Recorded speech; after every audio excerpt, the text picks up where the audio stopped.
got caught up with watching the City game. And saw the best free kick ever. Have you just come in now? Yeah. Same. All right, we're here. Yeah. We're live. Yes. Yes, what's going on, everyone? Welcome back to 101 on Arsenal. We're going to be doing a preview for the Arsenal Slavia Prague game and talking a bit about what's been going on at Arsenal with Daniel Ek and Spotify and all that. Well, go on, Neomis. Yes, I'm good. I'm good. I'm very worried about this game against Villarreal. I'm not gonna lie. Like I said it probably about 2 months ago. It would be something for Arsenal to draw Unai Emery in the finals or semi-finals. It's going to be tough. But it all comes down to me what Arteta decides to play. The starting 11, like the last game against was it Slavia Prague. That's who I said mistakenly. Villarreal. Thanks for saving me there, bro. No problem. I think if we play a similar team that what we did against Slavia, I think Arsenal should compete well. But when I'm hearing stories that Aubameyang is coming back and Tierney. I mean, Tierney's good, but for me, Tierney's not going to be at 100%, is he? Like, but he's got to be better than Xhaka, man. Like Xhaka in the last game he got exposed. He got exposed. If there's pace down that side, he's finished. Like he got fully exposed on that goal the other day, man. Yeah, I do agree with that. And what was it, Villarreal? They've got this guy called Chukwueze. Was it Nigerian international? Yeah, I know about him. Yeah, he's quality. He's a lot like Saka, except a lot more of a dribbler. Shoots a lot. He's a player you know about if you play career mode on FIFA. He's one of them guys. Yeah, he's one of them rapid, isn't it? High potential. Yeah. But man, I feel the same way, man. I think it just depends how we set up, and it depends if he's going to do something stupid like what he did in the last game, like playing what's his name Nketiah up front. Say Aubameyang's not quite fit, because really you ain't going to be at match fitness if you've just had malaria, bro. Malaria leaves you bedridden, man. Like it takes all your energy away and stuff. So he ain't going to be up to fitness. And is Lacazette going to be fit? I don't know. So if we're not going to play those guys, we need Martinelli through the middle. I'm telling you, that's the only thing that's really going to work if we play that team there. Well, the thing is, I think you're right. I think, listen, Eddie, he scored, against Fulham in the last minute of that game. And I think that's why Arteta played him, to give him a chance. He didn't score and he didn't play well in the last game. So you have to drop him, put Martinelli up front. Let's see what he can do. And then kind of take it from there. Like right now, we're kind of, looking at the bottom of the barrel in terms of strikers. Maybe this is an opportunity for Balogun, to be really honest. Maybe he's been training. He's been taking a main, the training videos that they always put out that frustrate the hell out of us, because we see them putting it top bins and they never do it in the game. But they've been Balogun's been quite central in those videos. I think because he signed a contract and that, but you never know, man. Like that might be the catalyst for him to start getting in the team a bit more. Like we all want to see it, don't we? We all want to see him, but it's just. When I've seen Balogun, I have to admit, he's a bit rough around the edges, man. Like compared to even Martinelli, even up front, like there's something about those guys where they're just but he needs time in the team, so I wouldn't be against him playing. Definitely not. Of course. What's up, Cannon Fodder? What's up, Cannon Fodder? Alex as well. Cool K. I mean, the thing is with the whole Balogun situation is that I don't think he's probably ready to be in the first team. But I think what's probably happened is that because everybody was so frustrated towards the beginning of the season with the way how we started, everyone was so desperate for some type of success. And hearing this young guy in our academy is just banging in goals, and everyone saying that he looks good, and everyone just we want something to kind of believe in. And I do think he's a good player. He might need to go out on loan, but you know, if he's ready and if there's an opportunity to play him, which I think now with all of these injuries, we almost kind of have no choice. You know, like play him. The thing is, I always say this, if this was Wenger, Wenger would play him. Wenger would have had him on the bench, like give him a good 15, 20-minute run out, you know, and we would have definitely seen more of him. But, you know, yeah, this is Arteta's time now where I think we really, really kind of judge him on his team selection because it becomes so important. And especially, like, just on Balogun, I feel like despite all that we've said about him being rough around the edges and stuff like that, he is more of a complete player, in my opinion, than Eddie Nketiah. Because Eddie, what he's really good at is taking up like fox in the box kind of stuff, you know, like taking up the right position to get on the end of a tap in or something like that. That's what Eddie's been great for us for, but he doesn't really have a lot else to his game, man. Where someone like Balogun, you've seen him, even in the glimpses we've seen of him in the first team, he's ran at players. He's got little like ball composure in the box, ball control and stuff like that you don't really see from Eddie, man. And that's the thing. I know Apollo loves Eddie, but I just feel like he's the guy that should go out on loan, and we should keep hold of Balogun and breed him in the team a bit, and then maybe send him on loan in the season if he's not quite ready. But you have to throw some people into the fire, man. Let them burn, let them see what they can do. You know what I mean? So I feel like that with Balogun, man. Let's give him a little chance, because Eddie's had his chance and he hasn't taken it. You have to be honest, he ain't taking it properly. So I feel like let's see what we can do with Balogun, innit? Let Eddie go out on loan and see if we can get back some of that England form that he had. So yeah, man. I agree. I think like send Eddie out on loan. Let's see what he does. Like if he goes out on loan to a Premier League club or even a Championship club and he does nothing, or let's say he scored. If he went to a Championship and scored less than 20 goals, for me, he's not going to make it. Because every player, every striker that I've seen, even the likes of like Tammy Abraham, they went on loan to the Championship and they scored a lot of goals, over 20 goals. And Tammy Abraham is an okay striker. He's not super clinical. He's decent, you know. So for me, if Eddie's not even getting 20, for me, he won't make it at Arsenal. And I think he would struggle to make it in the Premier League. But send him out on loan next season. Bring Balogun in. Let's see what he can do. And then, like you said, you know, if he's not ready, then loan him out as well. Yeah. I agree with that, man. Apollo, can you bring back up your team? We'll talk about that a little bit. Have you got any ideas of your team selection, Neil Miss? I think because of injuries, we're a bit limited with things. Let's go through Apollo's team quickly. All right, so we've got goalkeeper. I assume it means Leno or maybe Ryan. I don't know. But Chambers, Louise, Mari. Louise is just coming back as well, though, bro. And he had a bad injury as well, innit? So I don't know.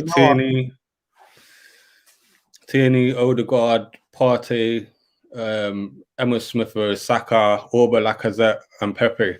I don't think we're going to see Orba and Lacazette, man. Maybe Lacazette, but I definitely don't think we'll see Orba, because my boy had malaria before and it wiped him out. Like, he was like proper zapped of energy and stuff. It depletes you completely. So who wouldn't have even been able to go for a run or anything like that? So I don't think we're going to be seeing Orba. But Laka, maybe Laka. But like I say as well, what are you saying about Louise, man? I don't think we'll be seeing him in the team either. I don't think Louise should be in the team. I think we should stick with Holden and Mari in defense, unless there's an injury that like we don't know. I mean, but knowing Arteta, I wouldn't be surprised if a big game like this he goes to Louise. I think he prefers the more experienced players, and don't get me wrong, I think Louise is captain material. You could see the stuff that he does leadership wise on and off the pitch, but I wouldn't start him. I would start Chambers, start Mari, like I said, Holden. I wouldn't start Tierney because he's coming back. I think maybe by default it's probably going to have to be Xhaka at left back, even though that's not right. It's just a shame we didn't kind of try out. Was it? I think his name is Joel Lopez in the academy to see how he can do. Like, surely he's a better left back than Granit Xhaka, and if he isn't, I mean that just says on like where he is in his development. But I'd probably go with Xhaka at left back. Odegaard, I'm not sure if Odegaard is healthy, but if he is, I'd definitely play Odegaard if he's been training. In that I think he's got Odegaard in centre midfield as well, isn't he? I think he's got Odegaard as a centre mid. I wouldn't mind that. That, to be honest, I think that would work. But I personally don't think that Arteta is that creative. Like when thing is, I know you're laughing, but for me, my frustrations with Arsenal right now, when I keep thinking about calls from Arteta and his selection, and instead of Odegaard, I think he will play Ceballos in the midfield with Thomas Partey. Then at the 10, if Odegaard is healthy, I think he will probably play ahead of Smith Rowe with Saka on the right, Pepe on the left. And if Laka is healthy, Laka will play up front. If not, I could see Martinelli up front.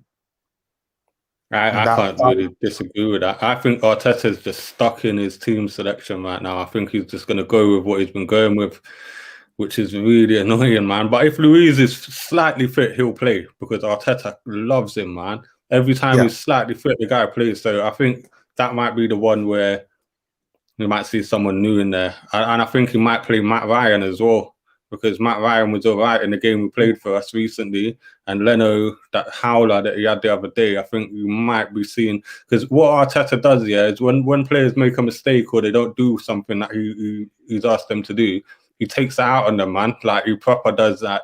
And if anyone gets dropped, I can see it being Pepe. I think it'll be the same team we've been playing, but I think Pepe might drop out for like Willian or some dumb stuff like that. If Willian is in the starting 11, I don't know what I would do. I think I'd come off the stream and just be like, Did you hear that thing about the Cronkies? Apparently, to placate the fans after all that drama that happened, they said that they're gonna, out of their own money, pay off Willian's contract. That's what they said. I don't believe that. I honestly, I don't trust the Cronkies. Everything that's happened over the past, what is it? Has it been like almost a week now with this whole like over a week? It's just bad. None of the fans trust them. Like, at least half of the fans want them out. It's just a complete and utter mess. I think most of the fans want them gone now. The vast majority of the fans have had enough. They want rid of them. And like you say, I don't think anyone does trust them. And should we talk about what's been happening? Should we talk about Daniel Ek and Thierry Henry and all that? Because that's been big news. I've intentionally not talked about this because I personally don't believe that this is news, right?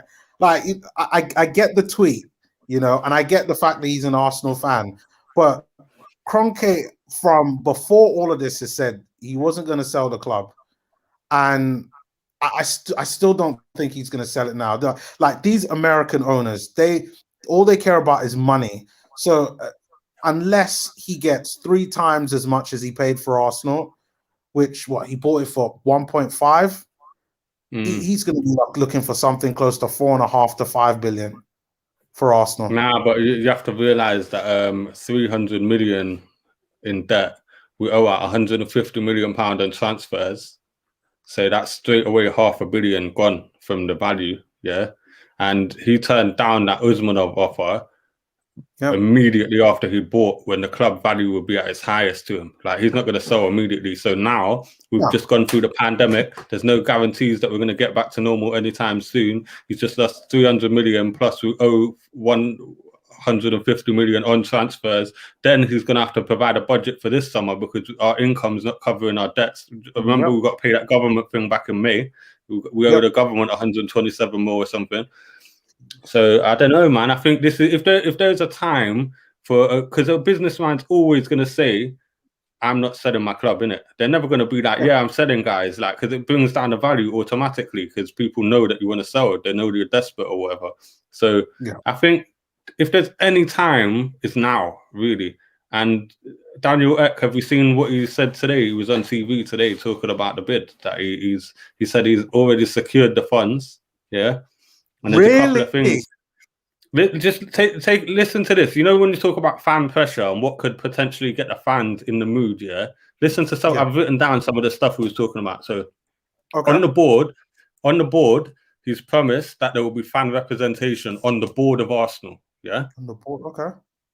So that immediately sounds better. Then he says, he's going to give fans a golden share. Do you know what that is? No. Do you know what a golden share is? Basically, I give you a share in the club, yeah, but it's a golden share, and it means you can veto. You have the power. The fans have the power to veto any decision made by the club board and owners. So, say they say we want to go in the European Super League, the fans with their golden share can say no, you're not, and that's it. Over. Conversation done. So he's looking to give fans a golden. Immediately, he's won the fans over with that, innit? Compared to the Cronkies. Wow. What? So then you're looking at pressure automatically being put on the board. You know what I'm saying? So I think just those two things alone have. Do you know what I mean? What does he want in return though for that? Because I mean that all of that sounds great, but like he must want something in return. He's an Arsenal fan, bro. He's an Arsenal fan. Imagine you bought Arsenal. Imagine you personally, yeah, you had the funds and you went and bought Arsenal. Would you be thinking, I want something in return for like all this letting the fans like? No, would you? You know, no, of course, like not really. The problem is that I'm used to the Kroenkes. Like, I don't know what any other owner thinks. Like, is he Abramovich? Because if he's Abramovich, then I'm happy. Because Abramovich, I know he likes football, so he's willing to invest in Chelsea and give them most of what they need. Because if that's the type of owner that we're getting, then I mean, sign me up. Like I'm more than happy to be part of that. But I'm used to this Kroenke US way of thinking. That, yeah, but he's a European. He's Swedish. This guy, he's from Sweden, so he understands European football. He supported Arsenal for 30 years. The man's only 38 years old, fam. He supported Arsenal since he was 8. So you can imagine that Lundberg would have inspired him and players that way. We've had the Swedish influence and stuff on the. He's been a fan from time, and the fact is, he's talking about putting people like Patrick Vieira, Thierry Henry, and who's the other one that's with him? Dennis Bergkamp, all on the board. And if you're talking about people who understand what it means to be an Arsenal player and understands what it means to win, you're talking like, I'm not definitely backing this guy because obviously we've been burned in the past, but the stuff that is coming out about his deal sounds very attractive to an actual fan. I don't care if he's as rich as Abramovich. I don't care if we ain't going to bankroll everything, but this guy actually wants glory for Arsenal. That's the word he keeps saying. He's like, I want to bring the glory back to Arsenal. Like where the Cronkies said, I don't care if we win any trophies. That's what they said. Do you see what I mean? Well, I will say, no, listen, that all sounds great. I mean, we got some comments here. One particularly from Andrew Roach, who says, okay, so which manager will be with a club without total control over player selection? He then goes on to say, just before this, I cannot understand the belief that a billionaire is going to replace Kroenke and simply accept funding, the absolutely unconditional. That is not how they acquire their wealth. So what do you mean? You what? So what do they mean by that? They can't see how this guy's going to come in and bankroll everything without question. Is that what they're trying to say there? Yes, similar to what. Yeah, but he's not that type of owner. He's not rich enough to do that, fam. He's only got that I say only.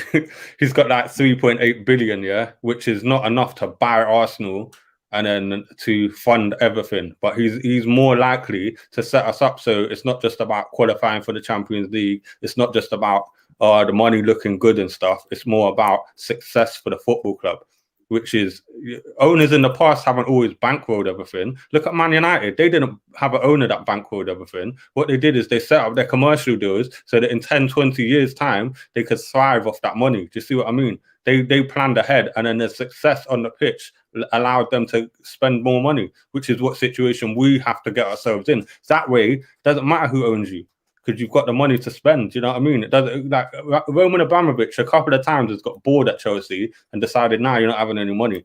Like he's done that a couple of times. The only reason Frank Lampard spent a load of money last year is because they had a transfer window where they couldn't buy anyone. Yeah. Roman didn't bankroll that.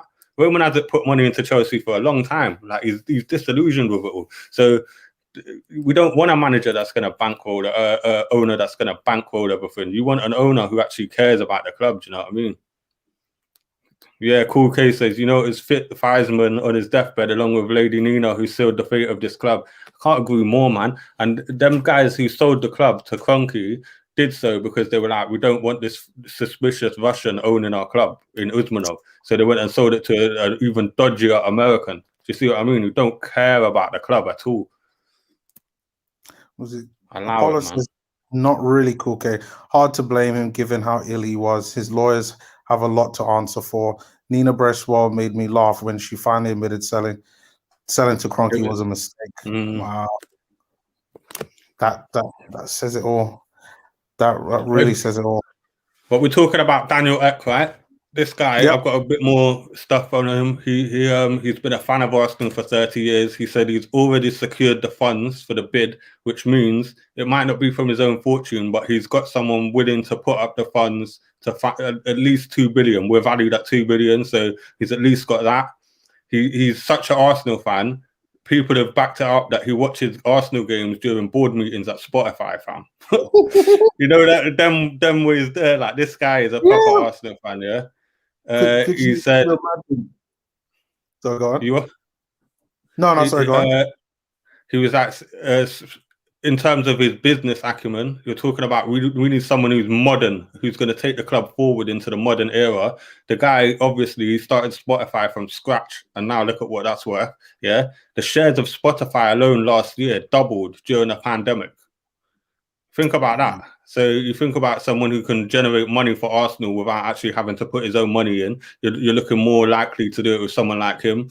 And like I say, he's European, he's Swedish, he knows about English and European football, and he's been a fan for 30 years. So I think he's the best candidate. I'd rather him than Dangote from Nigeria, because I have a feeling he would buy the club and just want to be in control of everything, where this guy seems more about connecting with the fans. He keeps talking about, I need to get the fans involved with this. Do you know what I'm saying? So, yeah. Vinci said, our club needs to be run properly from top to bottom. It's embarrassing. Enough said. Yeah. Was it Apollo was saying earlier on? He said the difference is that Man United have loads of income, and we are self-sustaining and rely on matchday revenue as our biggest source of income. True, the share price may stay the same, but the club won't pay for itself. Yeah, also true. But for me, it really comes down to a lot of the decisions that the club makes. Because even with the money, even with all this new money that we might get, Arsenal just have to make the right decisions. Make the right decisions on managers, make the right decisions on players. That's what it really comes down to. And I think, particularly over the past several years, we've just made the wrong decisions. Like, giving Willian, was it 3-year deal? And my understanding was that his deal, including all of his wages, amounts to about 30 mil. If that is true, that is a complete waste of money. Like, even me, who backed Willian to come and to be like a super sub, an experienced player, like, that's way too much for an aging player. Like, no way. We should have passed on him. If we weren't willing to accept a 1-year deal or at most a 2-year deal, we should have passed on him, man. I agree. Yep. It's just like, you can't be making those type of decisions. And I mean, this is where you got to criticize the club. So, like, in the summer, I don't feel that we have the right infrastructure to be able to do it. And due to the whole COVID stuff, us basically getting rid of the majority of the scouting team, I think that we need to rely on scouts. We need to find gems. And I'm not sure if Edu and Arteta have the experience to be able to do that.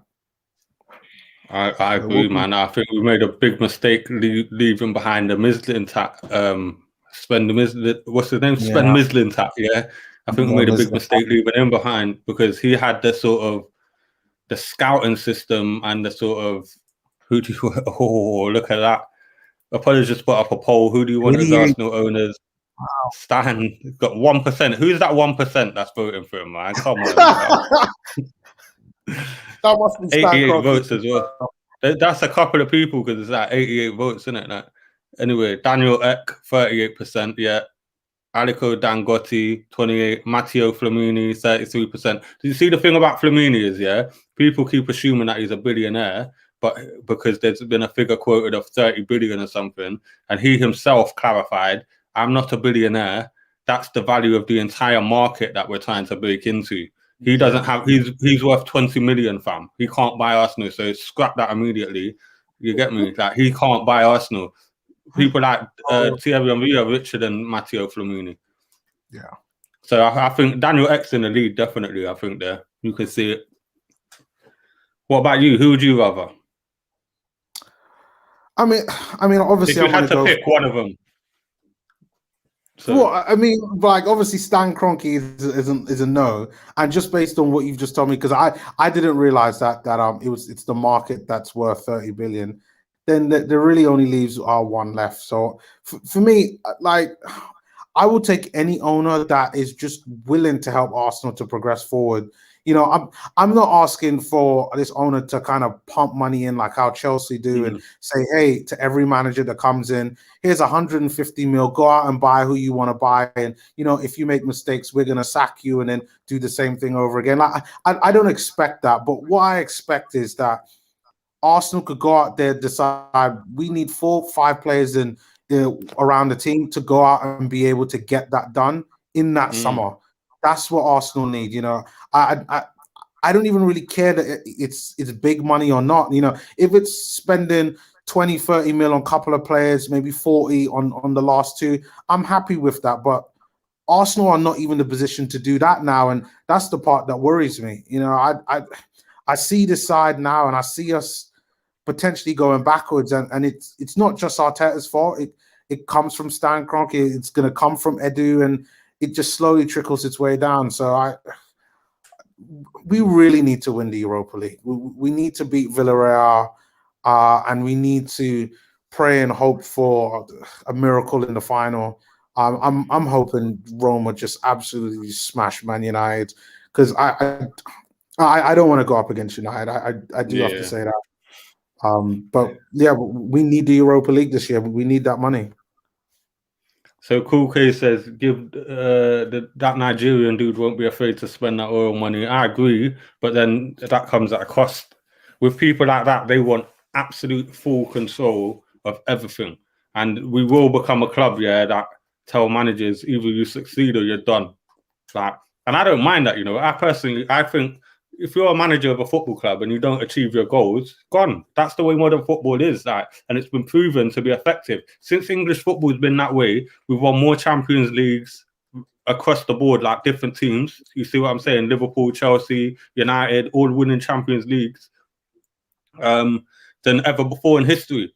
And it shows that the European model of changing managers often, because European clubs don't really stick with managers that often. And then, so I just feel like that. I don't mind that, but I just don't want another despot as owner, because that's what we've got right now. We've got like a despot. My man's like Mussolini or something, but like I don't want. I'm not really feeling that kind of owner, so I don't. I want to go with someone who loves Arsenal, and from what I've seen of this Daniel Ek guy, at first I was skeptical, but from what I've seen, I do believe that he genuinely supports Arsenal, and you can't ask for a better owner than that. When you've got an owner that loves the club, you're dreaming, because we ain't even had that in the past. Like with our remember when we had multiple owners and that? Not all of them were Arsenal fans. A lot of them were elitist guys who used to go to the polo club every weekend. They weren't real football fans. You get me? This guy is a through and through football fan, and he's young. Yeah. So if he comes in and he does well, we've got him for years and years and years, fam. He's only 38. I swear he's younger than Arteta, or the same age. So that's right, man. Yeah, man. Before Apollo's comment, I see Greg G says, "How stable is Spotify anyway?" Greg, Spotify is one of the most successful companies in the world. Like, you're talking stability, they're absolutely fine. And they've been around for over a decade now. Like, people have been using them regularly they've been a big company for over a decade, is what I'm saying. And like I said to you, their share price doubled last year alone. So you're not looking at a small company here. Yeah, you know, they're fine. Was it before then? Was it Greg G? Apollo says, "G, it's not smart to bank Arsenal on Spotify. If things are going badly, he can always sell it to another venture company and profit from buying Arsenal." It's actually a great point. Yeah, because you don't want to sell Arsenal to like any type of private equity company. That wouldn't be good. And then Andrew says, "So go on." Or do you want to take that? Go on. I don't mind. Yeah. I was going to say, Andrew says, since 2006, an attitude is taken hold within Arsenal that runs throughout its entirety. The ability to dig in if games are not going the player's way, seek and get results no matter what is lacking. Yeah, I got to agree with that. Like so many times, if Arsenal go 1-0 down and teams are dropping back, like it's very rare that Arsenal kind of the bounce back. So I got to agree with that one. Yeah, but I think that's more of a manager can change that. That's a mentality issue. And when it's team wide, it's not just one or two players, it's a team thing. And you can have a manager come in who can change that atmosphere. Like, certain managers, when you go in at half time, Alex Ferguson, the greatest example, yeah. If you go in at half time, you see Man United going at half time with their heads down, they come out like they've just had a firecracker up their butty, fam. They play differently after, and that's what a manager can do to your attitude on the pitch. If you know that your manager is not going to be happy with you, and you respect your manager, and you know that he's not going to be happy with you when you go in, you're going to play that way, fam. And I feel like we've had Arsene Wenger. I love him, yeah. He's one of the greatest Premier League managers ever, yeah. But the thing is, the players knew that they could get away with murder with him. So that's why we've seen it since then. And that's our only real reference point. Because under George Graham, do you think players would slack? No way, fam. People forget George Graham won the league with one loss as well. Like he almost did the Invincibles as well. He had that sort of he was the antithesis to Arsene Wenger. He was the opposite. You know what I'm saying? So I just feel like we can get a kind of manager that will erase that problem immediately. So, all right, Cool K says, so Apollo, why could this work if Spotify's business model is like this? I could answer that, because when you buy a football club, like I said, Daniel Ek is not dipping into his personal bank account to buy the club. You cannot it's illegal to buy a football club that way. People have to take out a loan. Yeah, you have to. Even if you've got the money, you have to take out a loan to secure the funds, so the Premier League know that those funds are secure and it's not going to fall through and cause the downfall of an institution of British football, basically. So when you buy a club, you have to have a bank secure your loan. You have to have a bank backing you. So when Daniel Ek says, I've secured the funds, that's what he means. He means basically he's got a bank, a legit bank, to underwrite the amount that he's willing to buy Arsenal for. So that's how you know that that's not going to happen. Like in the future, he might run out of money. Yeah, fair enough. But then he can sell. Do you know what I mean? You're not going to hold on to a club when you ain't got no money. You'll sell, innit? It just might take a while or whatever, but he will sell. Yeah. And Arsenal's brand, it's so high. I think we're like the 9th most well-known club in the world. Eighth biggest sporting club on the entire planet. Yeah. Not even just football. So that says a lot. Andrew says, Danny, Arteta would not have experienced that very thing at Man City. It was not his responsibility. Pep had to tackle this. What do you mean by that, Andrew? His ability to turn teams around, or what? But it's all over the shop. Spotify is too big for venture capital at this point. It would be a good acquisition target for Facebook, but would be shut down for anti-competition reasons. Daniel has built a great brand, but not a great business. Okay, fair enough. But he's a co-owner as well. He's not the sole owner. He's not the sole founder. He owns it with other people in it, and his personal fortune is listed at 3 billion or whatever. So out of all the owners, it must be worth a bomb more. So yeah, man. I don't know, man. I hope to see it happen. Yeah, I think.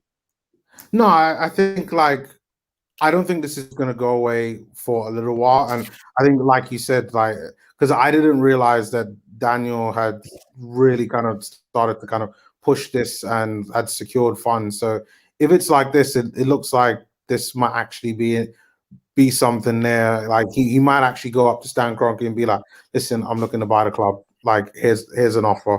And if he actually makes a serious offer, then who knows? Maybe in 6 months we could be talking about Stan Kroenke has sold Arsenal. So I'm all up for it. I'm just, right now the most immediate thing for Arsenal to do is to perform tomorrow, win the Europa League, and get back into the Champions League. At the very least, for one season, like it will make a massive difference to this club in the short term, for sure. But do you not think that, let me put this question to you, do you think that if we get into the Champions League, I've got a couple of things to say about this, but I want to hear your thoughts. So if we get into the Champions League via winning the Europa League, yeah. Do you think Stan Kroenke will make the funds available from that qualification to the squad for squad improvements? Do you think he'll make those funds available? Honestly. If you mean funds that the club themselves make, then yes. I think he would make whatever prize money that we make from it. Yeah, I think he would make all of that available. I still think he won't put any of his money in the club, no matter, even if we make Champions League. But whatever money that the club make of it, I think he'd say, "Yep, go on and do it." You don't think so? Okay, so I don't. Let me just answer this from Andrew when he was questioning me earlier. I didn't think Arteta had the experience of doing that. Pep would have done it. I agree here. He goes, Arteta is not accustomed to rallying the players during halftime. I cannot imagine Pep deferred such a responsibility or role to him. Do you know what though? A lot of assistant managers do the team talks, so you never know, innit? Because it is quite common for assistant managers. Man United, Mike Foden used to do them all the time under Alex Ferguson. And then Alex would come in and give them a little hairdryer for 5 minutes or whatever. But really, the tactics would be down to the assistant. So, but yeah, I don't think he'll make the funds available. I think we've got too much debts. What I do think, though, these are the rumours coming out. Mm-hmm. Don't ask me where they've come from originally. They were in a newspaper somewhere. But basically, apparently, and it's Sky Sports, Cabe Solico, whatever he's called, that geezer on Sky Sports. Yeah, he basically said that apparently the Kroenkes are looking to, for the first time ever, because of all the drama that's happening, looking to spend some of their own money this summer and give us a decent transfer kitty. And that's 100 mil plus. I'm not saying that. I don't know for sure, because that sounds nonsense to me. But that guy normally doesn't say stuff unless he's heard it properly. Do you know what I mean? So somebody from KSE side got in touch with them just so that they can try to butter up the fans. Right now is season renewal ticket time, and they want to get everybody on board to I do not trust the Kroenkes. I will believe this on September 1st after the transfer window is closed. That's when I'll believe it. I really don't think that they will. So what would you do?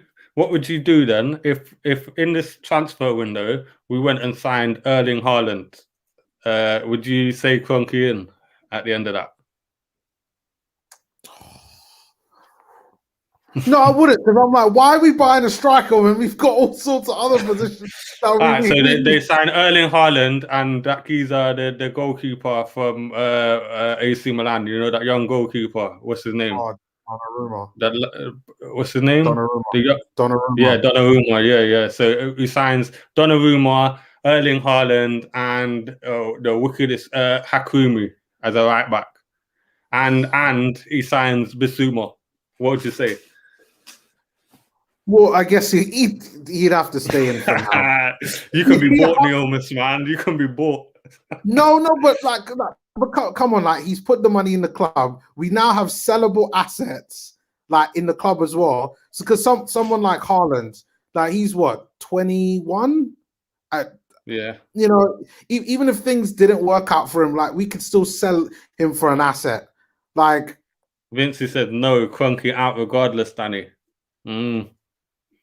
I would say Kroenke out. Do you know why? Because that would be very nice and all that. Don't get me wrong. That would be excellent. I'll be loving next season, boy. I'll be watching every game on tenterhooks and that, yeah. But you have to realize, 15 years, man. It's not just one season of transfer window being great. This is 15 years of terrible ownership, man. Like, this is, come on, man. It's been literally 15 years this year. He bought it in 06. It's now 2021. We've had 15 years of dross. He let Arsene Wenger's whole prime decline because he didn't want to put a couple of, look at what Spurs have done. They bought their stadium. They spent money. They bought in Ndombele, even though they had to buy a new stadium. Do you know what I mean? And their stadium was comparable to us in terms of how much it cost out of their budget and stuff. So the thing is, like, Spurs, I don't think we realize it yet, but Spurs are going to have to make sacrifices. Like, there's no way. They are because they sacked Poch. But I'm just saying, in terms of, they made funds available, and if they had qualified for the Champions League, like Poch would have, you know, like if they would have kept Poch, they would have been in Champions League this year. The league's not; it's too weak. Look, teams like West Ham are in with a shout. At Poch would have got that Tottenham team firing this year, man. Jose is not on the level of Poch at Spurs. Like, I'm not talking about in general in his history or whatever, but at Spurs, Poch was better suited for that club. I just think, like, you have to look at Kroenke refused to put a single penny in to either pay off the debts or anything in that 15 years when we struggled, fam. Like, we could have won the league in 09 or something. Like, I think it was 09 when we had Eduardo and then he got injured and we couldn't sign another striker. Like, them years that we almost won the league that year. We could have won the league in 2016 if we'd have had investment. Ain't that the year? No, that weren't the year where we just signed Petr Cech, was it? Or was it? There was a season where we just signed Petr Cech alone, fam. I think it might have been 2016, you know. Yeah. So, and that year the league was ours for the taking, bruv. So you have to say that these guys have had too long, man. Even if they do a madness this summer, it won't be good enough. Like, we have to put pressure on them, and they might fall on deaf ears. They might not give a shit. They're in America. They don't care, innit? But we have to put the pressure on as fans, as a fan base. And I think we're all united in that, because you can't just be bought again. They've just, like... We haven't been bought. Listen, financially, they've done almost nothing. Like, in terms of what Thomas Partey, I think, was in the summer that supposedly funds were free to buy him. And I know they bought our debt. So KSC own the debt now. So I think it's just that Arsenal don't have to pay interest on it, but we still have to pay KSC back at some point. But I mean, Apollo had a great point there, saying that Stan's been an awful owner, but it's the people that run the club and spend the money. So, you know, if somehow we was able to bring in those star players and bring in the right players to help this team get better, I would be down for that. I just don't think that that's going to happen. It isn't going to happen. Let's just say that it ain't going to happen. But apparently they are going to put up like 100 mil or something. That's the rumors from Sky Sports as well. It's not from like some dodgy source. I could see them putting in 100 mil. I could see them doing that because their asset is sinking right now, bro. Their asset is sinking. So I can see them putting in rescue money, but I can see them being very stringent on that. And if Arteta pisses about next season and they've given him 100 mil, see you later, mate. That's what I think. Danny, Arteta will piss away that money. I've heard some stories about him wanting to sign Dani Ceballos. He wants to keep David Luiz, and given David Luiz a new contract, and I like David Luiz to an extent, but you can't give him a new contract. Dani Ceballos will cost us at least 25 to 30 mil. That's what Real Madrid will milk us. And our history on buying players is not good. Every time I look at Pepe, like, now we play him on the left, and I think he's a different player. But we spent 72 million on him. 72 million on one player who you spent 72 million on a player. You are expecting the next big thing. And he hasn't been that.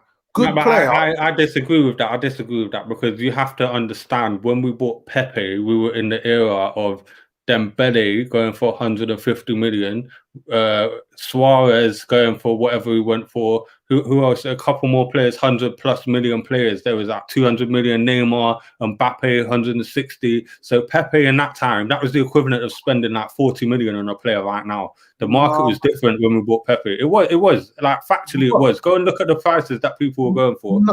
No, but the problem is that Arsenal financially weren't in the place to do that. I honestly felt that we did that to prove that we were like a big club.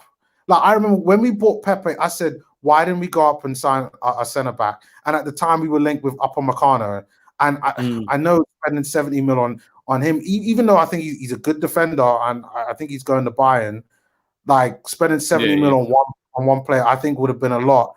Like you could have had Koulibaly for that. Yeah, like it just. And he was young them times there. He was still young enough them times there. He was at 27. I agree with you. I agree with you. We needed more players more urgently in different positions. I agree with that. But this is the point I want to make. We need to be finding Pepe before he went to Lille. We need to be finding Dembele before he went to Dortmund. We need to be finding Haaland before he went to Dortmund. Do you see what I mean? We need to be finding them guys. Why can't we find them? Why do German clubs find them all the time and we can't ever do it? Because we sacked our scouts. Like even before then, though, dude. Even before them, though. True. But you know what? We found them. I tell you what, we have found them. Martinelli. But what's the manager doing? Letting him rot. Yeah. Martinelli is one of them guys. Guendouzi is one of them guys. We had Mislintat. He was the guy that was.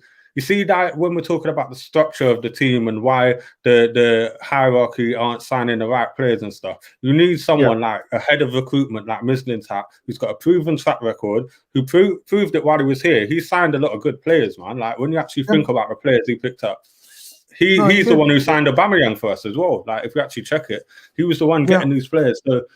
And then you have a guy like that on your team, then whoever the manager is irrelevant. You can get rid of them, you can keep them, it don't matter because you've got a system in place that has protected the club from the manager. Do you see what I mean? Because that's what they did that for, because Arsene Wenger had too much power before. So they were like, we're going to shield that part. That role is going to be shielded. And then as soon as Arteta comes in, they're like, nah, we'll make you manager again. And then we'll go back to what didn't work before. It's just stupid. That's why we need an owner who is going to understand the game a bit more. That's why we do need people like Thierry Henry and stuff inside the club, not as the manager, but inside the club, because you have people like that who understand the game a bit better. I can see, you know what Daniel Ek should do? So to go back to this, you know what he should do? Get David Dein. Go and get David Dein on board, and the fans will have him back. Will have him in immediately, because that's what we missed. We missed David Dein. We missed Mislintat, who did the same role as David Dein. You see what I mean? We had a guy who's this coming on. We had a guy who could protect the club from the manager, or at least support the manager in their job. So I feel like if they got David Dein, that would be a masterstroke. That's what they should go and do. And someone like Thierry might encourage that, because they will love David Dein, don't they? So. You know, anything to make this club kind of move in the right direction, because it could get bad. Well, speaking, Mr. Bertram, he's gonna be here back in the Crunkies, isn't he? Nah, come on, no, never, Bertram, never would you back the Crunkies, would you? I heard you guys talking about the group chat, bro. You didn't see the group chat, bro. Yeah. I heard you guys talking about me, so I had to join. No. You made a point in the chat. I'm Cronky. I heard you talking about me. Get out of my club, Cronky. Get out. But it's an interesting conversation, so I figured I had to come I won't be long. Come spend a few minutes. Okay. Share some of my perspective on this. What are your thoughts on this Daniel Ek business? Just fantasy, yeah. I know how you feel. You feel like Kroenke isn't going to sell regardless, and you're probably right on that. I have to be honest here, but he said he's in it for the long haul, Daniel Ek. But what do you think about him as an owner versus the Kroenkes as an owner? What would you prefer?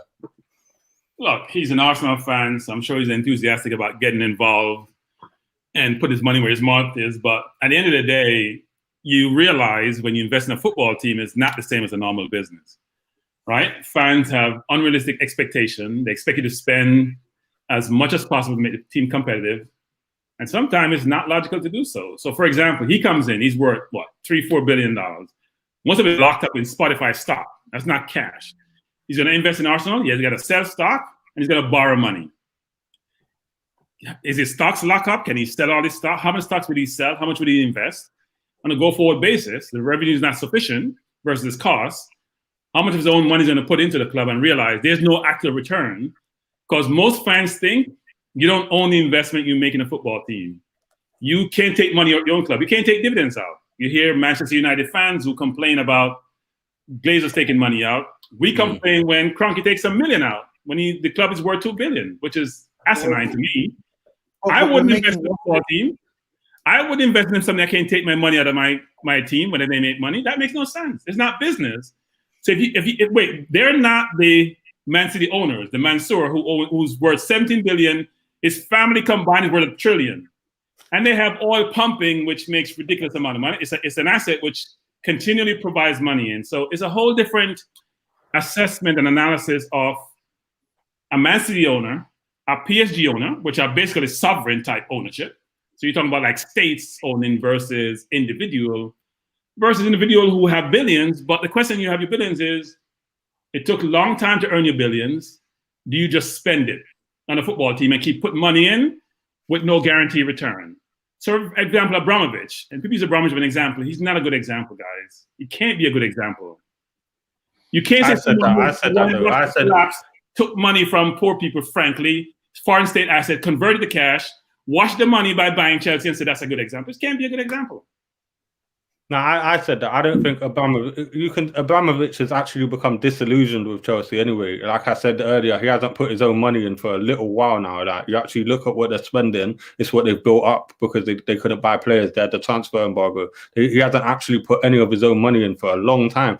But I'm saying, do you think Daniel Ek, from what you've heard, I don't know how much you've heard, but from what you've heard, does he seem like a better prospect, just purely from an Arsenal fan's perspective? Forget business, because there's ways he can get around that, because the Kroenkes don't invest anyway. So what have we really got to lose when you're talking about, is he going to put his own money in?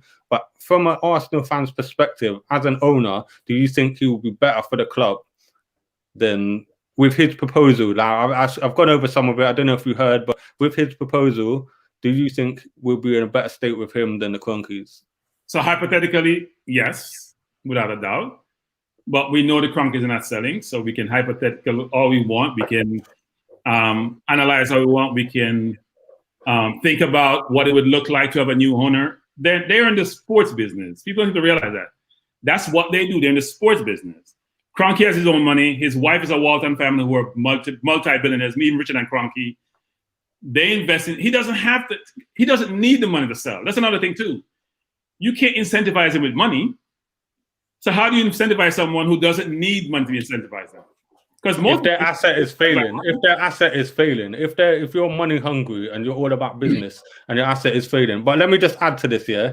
The Kroenkes, like you say, they own multiple sports franchises around the world, mainly in America and the UK, yeah. They have never ever sold one of their sports franchises. Never.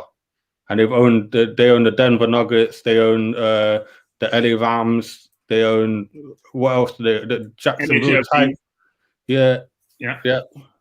So, here's the challenge, guys, which is I understand the frustration of fans, and Danielle from Spotify has much more knowledge of what the fan perspective is, because he's a supposedly ardent fan, just like most fans in Europe, which is different from the American fan. The American fan are used to the construct we have here. It's a different setup, right? Your profit is locked in. You will never lose money if you have a sports team, frankly, for most of the sports team, because you know what your revenue stream is, you know what your cost is, and your cost is locked. Your cost is 55% or 50% of the revenues. So your cost can't outstrip your revenues. That's not European soccer league teams. Your cost could be 100% of your revenues easily. And then you go bankrupt. You lose your club like Simon Jordan did. It is a challenging situation to get comfortable with the fact that the fans no longer own the team. It became a business. When you have big money coming into commercial means, whether it's TV or advertising, selling sneakers off the club, then the whole dynamics change. You need people with deep pockets. So unless you get a Bezos who can afford to spend $10 billion on Blink, It's hard to own a football team. Imagine what a masterstroke it would be. Why no teams apart from the Man Cities are able to penetrate the top 6? Because to put in money every single year without a return is nobody does that in business. No one that I know of. No matter how rich you are. Yeah, but you can manage. You can have the club manage better to generate the money that it requires. Which, like I was saying earlier, Man United, that's exactly what they did. They set up their commercial deals before they were successful. Like before Alex Ferguson started banging every championship in sight, they were setting up commercial deals, which, because as the size of their club warranted, they could get commercial deals around the globe. Then once they started getting successful, them deals got bigger and bigger, and then they could spend more and more money until they're the monster they are now. So you need to set yourself up better, and we haven't been doing that. Vinay has been failing. If you look at some of our commercial deals versus our competitors, they are absolutely shocking when you consider the size of us versus those competitors. So Chelsea get way more sponsorship money than we do, when around the world, Arsenal is a more enticing brand to other brands. You see what I mean? So we've been failed on our commercial aspect for a long time. I don't want to get into all this business side of football, but I follow it as well. And if we actually check Arsenal's commercial dealings, they've been pathetic. Really, like, and I could go into the shirt, the sleeve sponsors, all of that. It's been awful for years now. So until we address that problem, we're going to be in the same situation. There are a couple of things on that. One is that success brings sponsors, right? So you look at the Man U has been successful since the Premier League started. That built up the sponsorship base. Yeah, but they started those deals before the Premier League, bro. They started a lot. I'm just saying, over the years, they're a club with a rich history. And they continue success, continue to generate more fans, continue to build up their brand, allow them to generate more sponsorship. If you look at Chelsea, elevation when it comes to that, Chelsea, when they start winning on the Marino, their commercial revenue start superseding ours just because of their continued success in the Marino era and subsequently. The Bromley spent a lot of money, they buy the best players, get success. Look at Man City revenues, even Tottenham revenues, which actually outstrip us the last numbers I looked at. Those revenues increase. There's a corresponding increase between success and revenues. Barca, Real Madrid, even more PSG not as well because they don't have the TV deal in France. Real Madrid, Barca, look at their revenues. Even though this year they're struggling, your commercial deals is almost linked with your success. It actually is linked with your success. The more you win, the more fans you get, especially younger fans, newer fans, the more revenue you generate, the more you can afford to buy players, and you continue that sustained success. That's why that's true, but also it's untrue in the sense of, you touched on it there, that a lot of those clubs got those deals due to their history. Like Man United in the 80s were not a successful club at all, but they were making deals that were dwarfing everyone else's because of their history. And we haven't used, I feel like a lot of the time people come through the door at Arsenal and then they shake hands with Vinay and he's like just happy to get the deal done when he could be building bigger deals, man. Like Chelsea haven't got any history, bro. And they started signing bigger sponsorship deals than us when they signed with Fly Emirates when they were still managed by Claudio Ranieri. They hadn't won anything yet.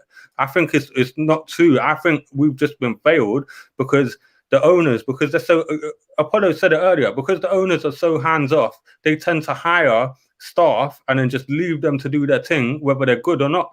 And I think sometimes you need to be a bit more ruthless and a bit more hands-on and hire people that are going to maximize the commercial side. If we're going to be self-sustaining, we need people who are going to maximize the commercial side of the club, which then enables us to spend more money to achieve success on the pitch, which then further maximizes the revenues. Do you see what I'm saying? The initial hires have to be right, and I don't think they have been. So you have to also look at the timeline of your commercial deals, right? So I think the last deal we had was a 5 or 6 year deal. Takes a while to run it off. In the interim period, teams like Chelsea are signing deal when the Premier League continues to build. So it's hard to get out of those contracts, right? You see Liverpool last deal. Why did we sign a long one? That was the thing. That was the main thing as well. When we signed our initial shirt deal, our initial Emirates deal, we signed for like a 6 year deal, and that was unheard of. The stadium sponsorship rights. It was unheard of the amount of time we signed it for. Gazidis was to blame there. It was unheard of the amount of time we signed it for. And in the meantime, your competitors are signing 3 deals and you're signing 1. So then you've just been left behind. And that explains a lot. Like, sorry to cut in, but that was the point that I'm making. They've been bad management of this club since the Cronkies took over. That's my point. And if they ain't going to hire the right people, we're going to see this continue. Yeah, Andrew's saying, considers Barcelona and Real Madrid are in a division that allows them to guarantee continuous involvement in the Champions League. This enables them to attract and obtain top players and talents. Yeah, I mean, the two goes hand in hand, but they also have money. If you look at Barca and Real Madrid, to me, are not indicative of what you should emulate. Because at the end of the day, look, Barca is fan zone, right? You spend money from your left hand to your right hand. The fans are not taking money at the club. But at the same time, they overpay for players, and they're paying for it now. They overpay for Dembele. They overpay for Griezmann. They pay over 100 for Coutinho. Who's spending 120? Man City is smart in their business dealings. They spend between 60, 50 mil for most of their players, right? It adds up because they get rid of a player who doesn't work out and they replace him with another player, which we don't understand either, which is Man City has what I call oil money, which is not running out now. Maybe 20 years from now it'll run out, but not running out now. So they can afford to spend, they can afford to make mistakes and recover. We can't afford to make mistakes. Pepe was a mistake. Can I just respond to Apollo there? David Dean actually was working with Usmanov, not Stan. That's why Stan got rid of him, because he was part of the red and white holdings of Usmanov. That Stan literally got rid of David Dean because he was backing Usmanov. Anyway, so... No, look, the whole Stan, Dean, Usmanov thing, you could have taken Usmanov, but you were taking Abramovich. Look, we can't have morality and say we are moral people a lot of time in life, and then, you know what? When it comes to my football team, I close my eyes and morality goes out the door. Make your mind up where you want to be. Don't be a hypocrite. Don't say I'm moral in my dealings and then you select someone in your club who you have to close your eyes when you take their money. You can't do that, right? You can't have it both ways. I know fans don't care sometimes, just want to win, and we understand that, but make your mind up. The US, frankly, the UK government has not done a bad job of keeping, I'm going to call it illicit money out of your financial system. It just hasn't. It is what it is. But don't be a hypocrite and say, you know what? Jamaica, you can't do X, Y, Z, but I can do it in the back door in my country. It doesn't work that way. As a human being, frankly. Now, I'm not going to sit on here and pontificate and be on my throne and say, you know what? People don't make mistakes, but these are not mistakes. These are deliberate actions as related to Chelsea and Abramovich. They didn't stop him from buying Chelsea. He bought it. We see the same thing with Newcastle, and I'm calling it Saudi Arabia, where you see all that because of Khashoggi and what happened and transpired, human rights situation. But that thing that we use in terms of judging people is not uniform across the board. And it needs to be used. Right, so Andrew saying top club in Europe have a premium place on transfer by selling the club. Yeah, look, I think the problem is that we're not focused on, which is we don't have the right people making decisions for Arsenal in terms of scouting, in terms of finance, in terms of management. So for example, we talk about, I think you heard you guys were talking about why can't we get the Haalands of the world? The Sanchos of the world. We actually pursued some of those players, you know. People don't seem to realize this. We pursued Sancho when he was at Man City before he went to Dortmund. But Dortmund can guarantee you a couple of things. Dortmund can guarantee playing time, pay the ridiculous agent fees, because they're not going to make their money back. And sometimes players want to go to a league which is not as physical as the Premier League to start out with, build themselves up, and then come to the Premier League. That's one of the reasons that we don't get those players. You know, and frankly, the agents know where they can get their money at. Arsenal was always reluctant to deal with agents. So is Guardiola. Raiola, they don't want to deal with Raiola and those agents. So it makes it difficult sometimes to get these younger players. But you're right. You're right, Danny, in terms of, I always said we should have the Dortmund model with a tinkering to it. But you know what? Pay 30 million for the kid, pay his agent the 10 million, it's 40 million. You know you're going to get back 100 million 3-4 years down the road. And if you can't get him 140 million, he's going to be a top player. You're going to sometimes hit and miss, but Bellingham hasn't been a miss. Sancho hasn't been a miss. Most of those players are so good, so young, they most time work out. So, yeah. And they don't always sign them for 30, 40 million. They didn't pay that for Dembele, did they?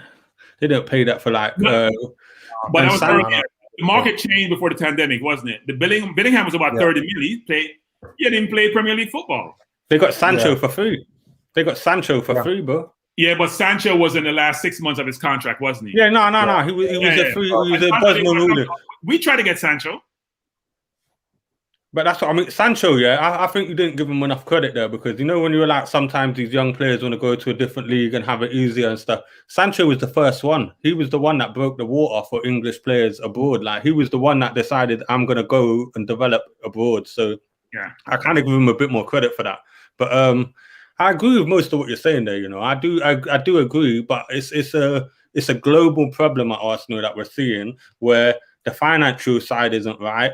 The football and technical side isn't right, and it's just a whole mishmash of issues. And I feel like that has been a problem with having a hands-off owner. And I don't think you can do like apparently Josh was meant to stay. Remember a couple of years ago, he was saying Josh is going to be the guy in control at Arsenal, and he only comes back when the shit hits the fan.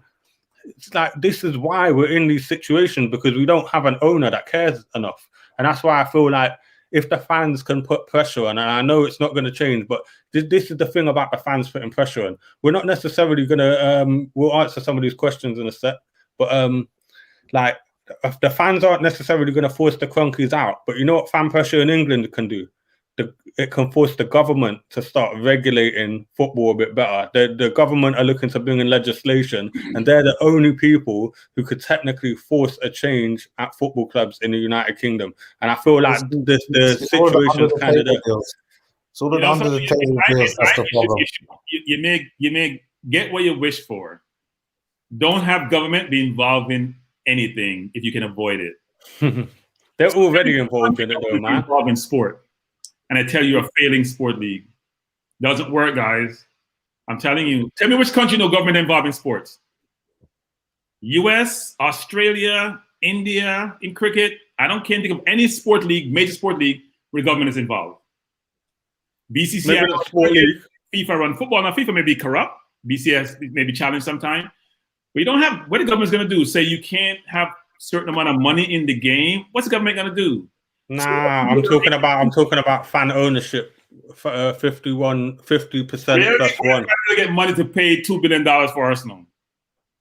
What? Where the fans going to get money to pay $2 billion for Arsenal? I don't know, but who's to say that has to be the way they do it? We don't know how they're going to have to implement that rule. Who said Arsenal are worth $2 billion altogether, £2 billion altogether, right? That's what we're worth. We're worth £2 billion as a stock market company, right? So you're talking about UK. The UK during COVID has spent hundreds of billions, hundreds of billions that apparently never existed before, right? They used to say this thing. The government used to say this thing about there's no magic money tree. All of a sudden, COVID hits. There's a magic money tree, and it's just there. So I do think a lot of British fans, and I know this wouldn't work in America, but I do think a lot of British fans would be willing to pay a tax if it meant getting certain scum and villainy out of football. I do think because we pay tax for the Olympics. You telling me we wouldn't pay tax for all 6 football? 7 million people are not football fans. All 6 7 million are football fans. So those who are not football fans are going to say, "Are you out of your mind?" But not everyone's a fan of the Olympics, bro. People were pissed about paying the Olympic tax, but they paid it. People were pissed in England about paying it, but they had to pay it. There's no choice, and it'd be the same thing. For football, the most popular sport in the country. No, but the Olympic Stadium was going to bring tourist money into London. That was at the 2012 Olympics. And you think football don't bring money? You think football it's going to pay itself back, right? Football brings way more money than the Olympics, bro. Really? 100%. Because football is concurrent. The Olympics is a one-away event, Football is concurrent. Of course it does. Of course it does. The Olympic tax is not continuum, is it? What? The Olympic tax you talked about. Is that a continuum? Or up until the Olympics was held in London and move on? What do you mean? The Olympics is concurrent, but it doesn't bring Britain money. It brings Britain money once every 100 years or however often it's held here. Yeah. So what I'm trying to say is, things like Man City Stadium, okay? That was built for the Commonwealth Games, right? It was a one-off stadium. It got given to Man City for free. They didn't have to buy that stadium.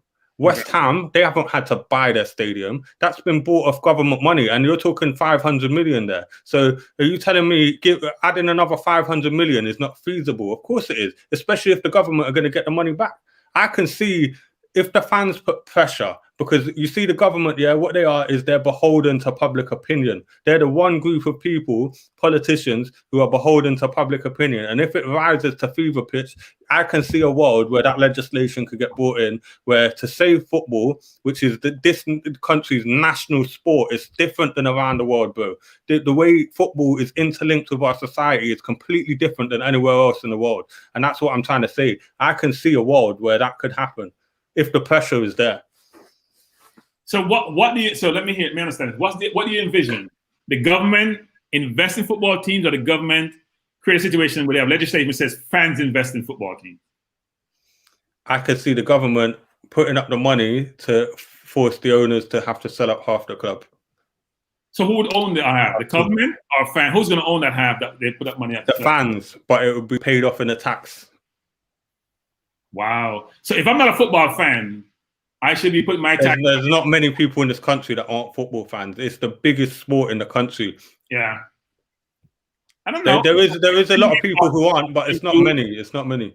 Politicians focus on the flavor of the day. They probably get votes from fans doing that for football, so they may do it. But I'm not sure how that will work going forward, though, because there's a continuum, right? So if fans buy into the football team, we then say the board have to include fans. How are decisions made? Does that increase commercial revenues? Do you gain interest from foreign buyers? Does it increase the profile of the team and the value of the team? Look, any method can work.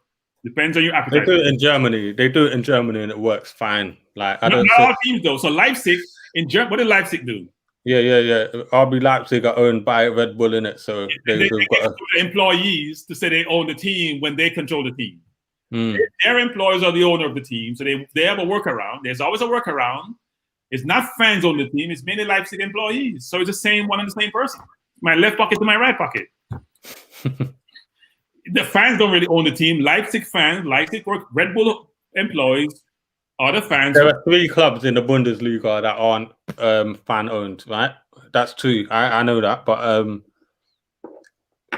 to set up a club in Germany, it has to be 50+1, and maybe they got around it by these clubs already existing. So I think maybe they can get around it that way. And then also in Germany, you have to look at Bayern's dominance as well. So it doesn't really matter, that rule, in terms of making it competitive.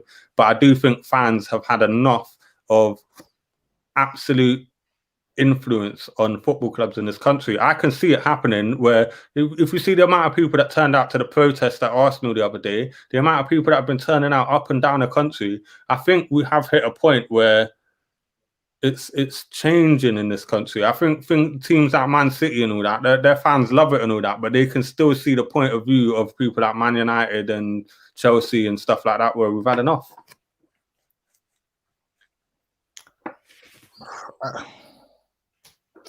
If any of you on this panel had a financial stake in Arsenal, will that have any influence on your own input or opinion?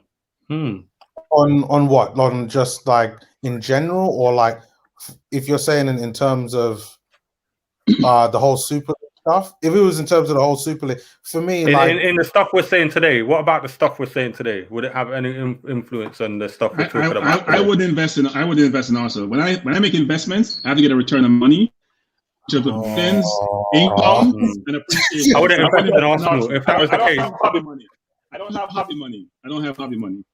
So if I was to invest money, and I'm talking about getting a return on my investment, I am not going anywhere near football or any sport. Sport is not exactly. I invest in Arsenal for the love. But I just think in general, if you look at football clubs around the world, they don't tend to generate money, and we're not just talking about in England here. Football, maybe I don't know about the MLS because they run on a completely different model, but every one that runs on the basic model that you see everywhere, they don't make money. No one makes money. They might do every now and again, but in general, if you look at most clubs, every season after the transfer window, they're at a loss or they're at breaking even at the best. So if you're looking for a return, this is what I keep saying to you, Bertram, if you're looking for a return and you keep defending that point of view with Stan Kroenke and that, and I get what you're saying, he does think of it that way, but I'm saying he is wrong. He's in the wrong industry, because you can do that in the NBA, you can do that in the NFL, but in football, that doesn't work. Like you say, you understand how fans think. You cannot, if you don't invest your money in the football team, you go backwards as a football team, and the value of your asset becomes less. So it doesn't make any sense to be that way. So if you're going to look for a return on your investment, don't invest in a football club. End of. That's why these. So these I'll say this. Yeah, I'll say this, which is, think about before in the late 80s, early 90s, what was a dominant league, right? Think about that shift in terms of why the PL became dominant. It's all about money. The soccer change, the football change, I say soccer, the football change. The players you bought, you had more money to buy better players. The diversity of players. If you think about the English league in the 70s and 80s, it was just long ball, wasn't diverse league, semblance of diversity. That whole thing changed over time because of money. Players see the money, they follow the money, the brand of football improved, the ownership construct improved. You had foreign owners with more money coming in, investing more money in the clubs. That's why it changed. These owners didn't come in to say, you know what, it's a hobby. Maybe Abramovich did. I think Abramovich did, frankly. The owners of Man City don't come in because it's a hobby. They're promoting their brand. They're promoting the Emirates. They're promoting their business. And they invest not only in the team, but in the area they're in, because it's a long-term investment for them. And they know oil's going to run out at some point. So they got to invest their money, whether it's PSG, whether it's Man City, to build their brand. And it's holistic. Man City owners own a lot of football teams across the world, not just in the UK, but in America and different places, right? They're trying to build a global brand, so you know their business. They want to invite people to go to their countries also as for tourism purposes. So there are different models in all of this. I'm not saying the Kroenkes are right. I do think you're right, Danny, in terms of football, which is it can't just be an investment and a business. There is the whole view of I need to win, but I don't think Arsenal's problem is money. I do not think Arsenal's problem is money. Arsenal's problem is guys, look at how much money we have spent over the years. Look at the numbers. The numbers are there. It's mismanagement. You buy the Gabrielle. We've only just started to invest. Wait. Listen to this. You buy the Gabrielles, not this one Gabrielle, the one before that came from La Liga. You buy the Mustafis. You buy the Mustafis. You buy the Sanchez. I'm going to touch that. You buy the Ozil. These are 40, 30 million you get no return on. You buy the Aubameyangs, no return on your investment. You buy the Lacazette, no return on your investment. It's not sustainable. When Klopp buys Salah, he can sell Salah for 80 million. He buy him for 30. He buy Mane for 30 something. He can sell it for 70 million. Look at Leicester. Maguire, Mahrez, they can reinvest in their club by selling for 80 and buying for 30 and 40. So they can buy two very good players, going to turn out to be 80 million. We don't have any player we have bought. Think about it. We have bought over the last how many years that we have a good return on investment. Some say it will be. Well, we came to our academy. He wasn't an acquisition. So our problem is how we spend our money. We are poor at investing, poor at buying. So you get no return. You end up and people say you don't invest in your club. No, the numbers doesn't say that. The numbers say you're poor in what you buy, getting a return on what you buy. Yep. No, but the thing is, me and Danny talked about this earlier on. This is why the bad decisions that we made a few years ago, we're paying for it right now. And at some point, we need to change. It starts with better scouting, identifying better players, and making better decisions on the players that we buy. And it all falls at the feet of Edu, who is responsible for that, and Arteta now. So I know people like Mislintat. Well, Mislintat bought Pepe, right? Well, hold on. Did he buy? No, he didn't. I don't think he did. I think he was gone by that point. Was it Stavini and Mislintat there when they bought Pepe, Mavropanos, all those players come in? I thought that was Mislintat. Nah, he didn't buy Pepe. He just Guendouzi. Same time. Yeah, he bought Guendouzi. Those are good buys. Those are good buys. Those are good buys. But Pepe hasn't returned the investment. Pepe was £77 million, which we haven't spent.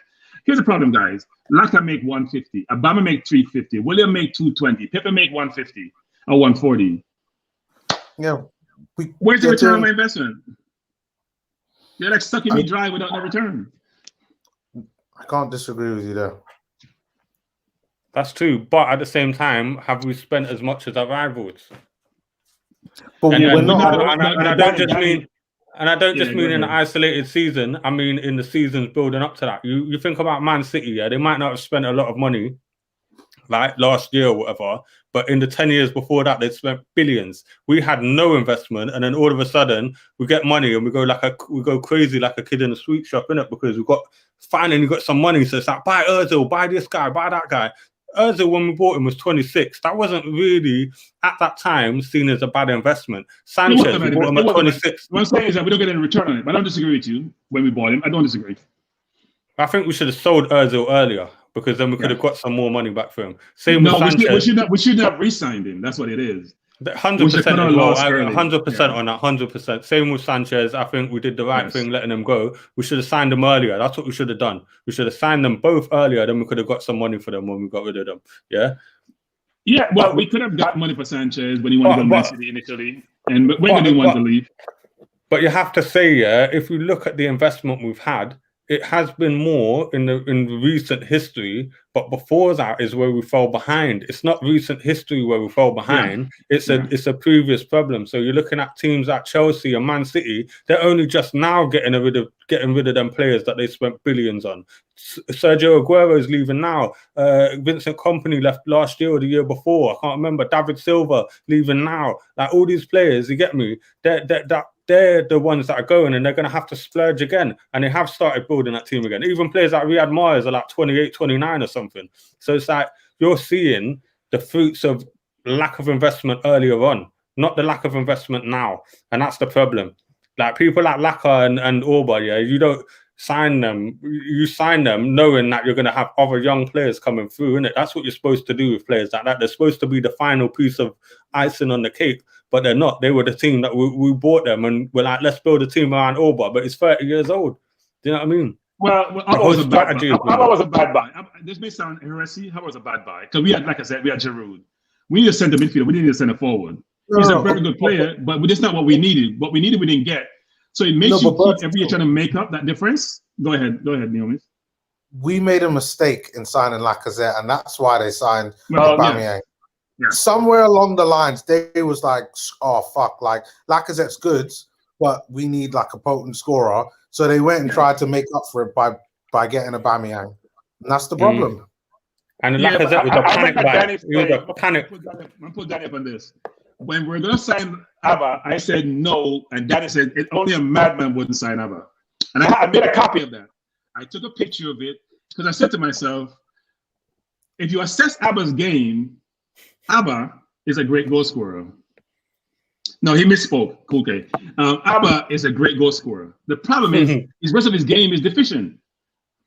So you're always trying to make up for his deficient in his game by bringing others into the play, right? So Pepe, for example, I watched the game last Friday with Pepe. He didn't beat his right back once during the game. You go watch that game. He didn't go by, and he was isolated a lot of times, got the ball out there, never went by him once. You watch St. Maximum playing for Newcastle, you sit there thinking, why is Pepe playing like that?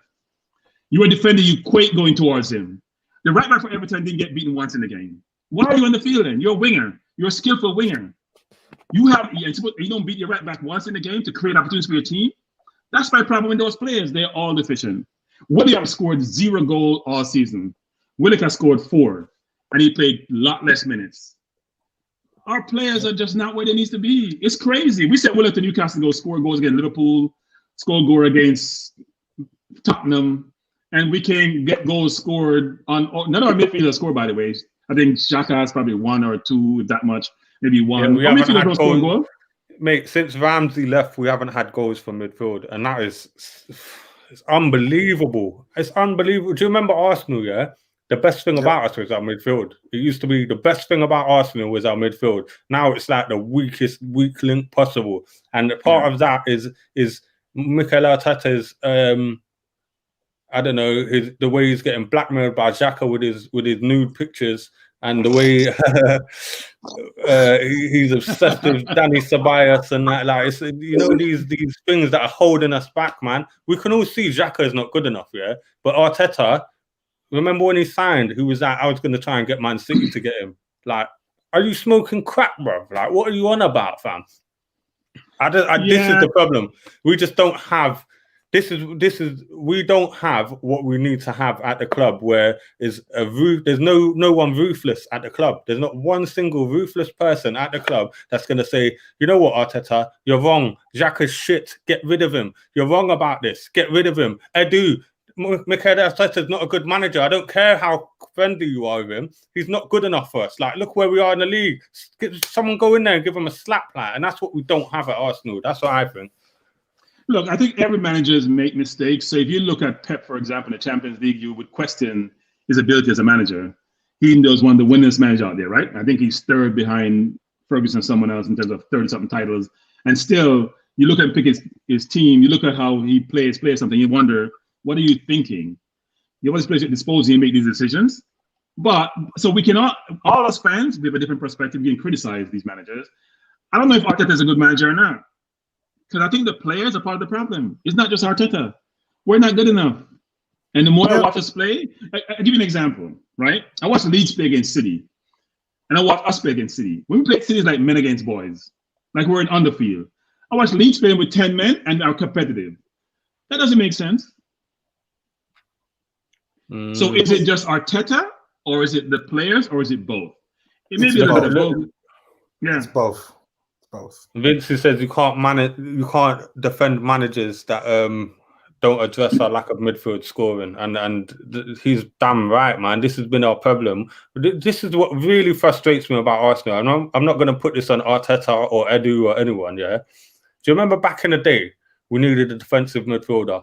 5, 6, 7 years in a row, we don't sign a defensive midfielder. We sign wingers, strikers, right backs, goalkeepers, goalkeeping coaches, whatever it is. We don't sign a defensive midfielder. When we had Coquelin, remember when we got lucky and discovered Coquelin? Yeah.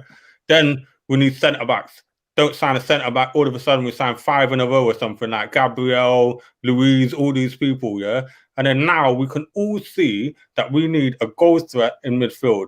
We can all see it, but are we going to address that problem? No, we're going to go and sign a defensive midfielder. We're going to sign a striker. We're going to sign a goalkeeper because we ain't got a goalkeeper. We're going to sign a left back. We probably won't sign a right back. Like we're just going to not address the issues that we have at the club. It's some weird thing at Arsenal where it's like you get inside them doors and it's like Men in Black, you know, the neuralizer thing. It hits them in the face and they forget everything they know about football. Bang. And then you just see it time after time. So unless we're going to address the real problems at the club, we're going to see this continue. What I've always said is I always said this, and I said this 100 times, it's not money, it's management. It's poor management. If Leicester is being successful, we're not Leicester. We're a much bigger team than Leicester. Therefore, we're missing something in the whole equation. Leicester doesn't have more money than us. They don't spend more money than we do. They just buy smarter. Right? Look at their team. The Fafanas of the world. You know, if you look at their team, some of those players were linked with us, but they from the Kantes to the Mahrez, down to the Fafanas of the world, the Bars of the world. They just buy smarter. And if you have good scouting, you buy smart, you get return on your investment. There's no way Leicester should be going to make top 4. I've won the Premier League in this last 10 years, and we're not doing better or comparable with them. It just makes no sense. And last year they should make top 4 before they had all the injuries. Look at their team, between the Ricardos, the Sinews, they have players who are valued money. All their players are probably worth more than they bought them for. That's the strategy you employ. Don't buy someone who's going to be worth less. We're going to sell them if you want to sell them, or how you value them going forward. They don't have that situation. Most of their players, Do you not think that Arsenal, we've had a lot of players over the vibe we give out as a club as well, is that don't buy our players, don't offer us any money. Because when we sell players, we often sell them for way below their market value as well. Until like you can discount Iwobi and maybe Oxlade-Chamberlain, but in general, we don't get what our players are worth. Like remember when we had Ospina and he had a brilliant season, and then we go and sell him for 3 million or something in an era where worst goalkeepers, Szczesny. Look at what kind of keeper that guy's turned out to be. Like look at the level he's at, and we sold that guy for 15 million in an era where that was like 5 million now. Do you know what I mean? We don't get what our players are worth as well. So that is another issue to do that ties in with what you're saying, Bertram, of mismanagement. We do not get what our players are worth in the first place. So look, I think Gazidis was really bad for Arsenal. I don't think Gazidis was a very good financial manager, and it reflected in terms of how this club has been run. I want to give Edu and Arteta a chance. to see how this and what's his name, the director. I want to give them a chance to get a whole year. So we have had this year. It hasn't worked out at all. You have this transfer window coming up. How are you going to spend? Who are you going to get rid of? And who are you going to bring in? Are you going to sell Lacazette and put in Balogun as his replacement? Are you going to keep Eddie Nketiah or move him to some team like West Ham and try to take as much you get for him and buy a better player? Or are you going to give Martinelli more game time? What decisions are you going to make? Are you going to enhance the midfield? Everyone talks about Basuma. We're not getting Basuma. He's going to be too expensive. He's going to cost 50, 60 million pounds. We're not spending that, right? But he's a player we could use because he plays both ways. He's good going forward and he defends really well and he's athletic. We need more athletes in midfield. I think Partey is going to work out really well. Xhaka is not the answer. Ceballos is not the answer. I would like her to keep Odegaard, but I don't think Real Madrid is going to give him up because they need to bring in people in their team, given that they're not spending a lot of money, given COVID. So, but we got to make some smart decisions. We can take Odegaard. We can take Odegaard because they're broke and the European Super League's fallen through and they were relying on that, bro. They're in the worst situation out of all the big clubs in Europe.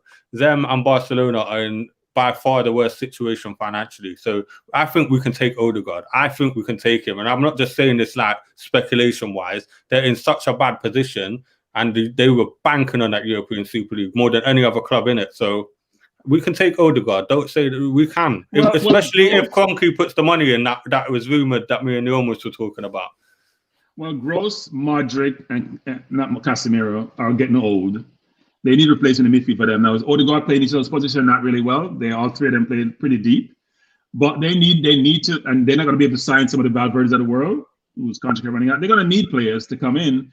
He's free, so why would they sell him? Unless they're going to get 60 mil for him to invest in their team. And are we going to spend 60 million on Odegaard when he's valued at 30? 35. I reckon they'll take 35. I don't think they're going to sell him, actually. And I've heard that they're not going to sell him. We don't know. It's all rumors. Look, we got to go out and scout players who not everyone knows about. As you're saying, the Dembélés of the world.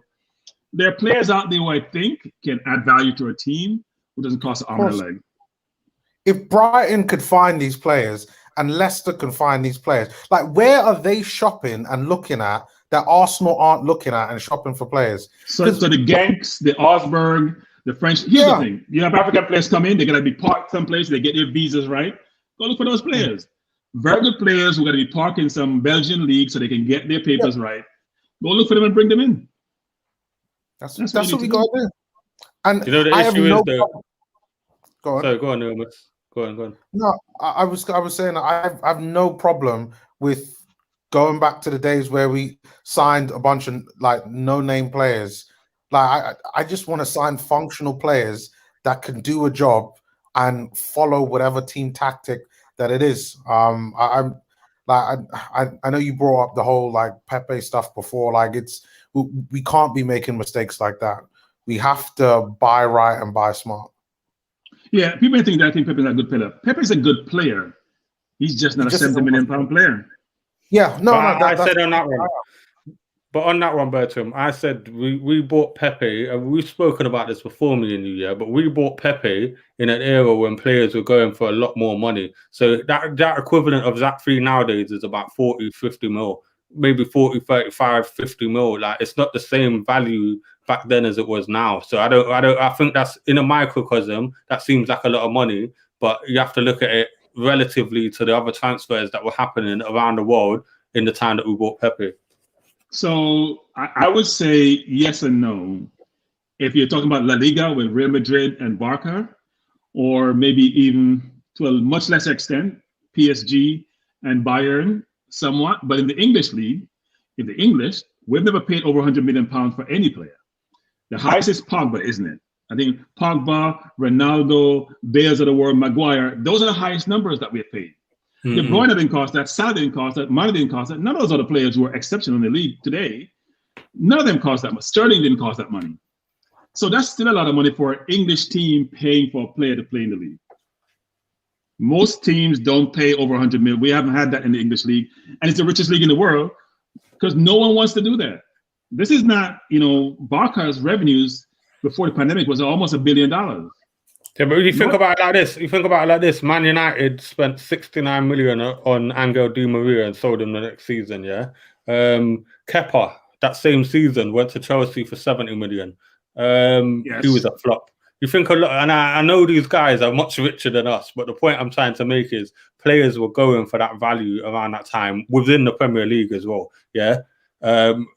Angel Di Maria was a couple of years before that as well. Memphis Depay, how much did they pay for him? So you look and you can see that sort of fee was kind of normal around them times, and it's only now the transfer market's gone back to normal that seems like astronomical, and it is astronomical, but it's not like too wild. And the thing I wanted to take it back to as well, you know, we're all saying we need to find these Dembeles, we need to find these guys from the French teams and stuff.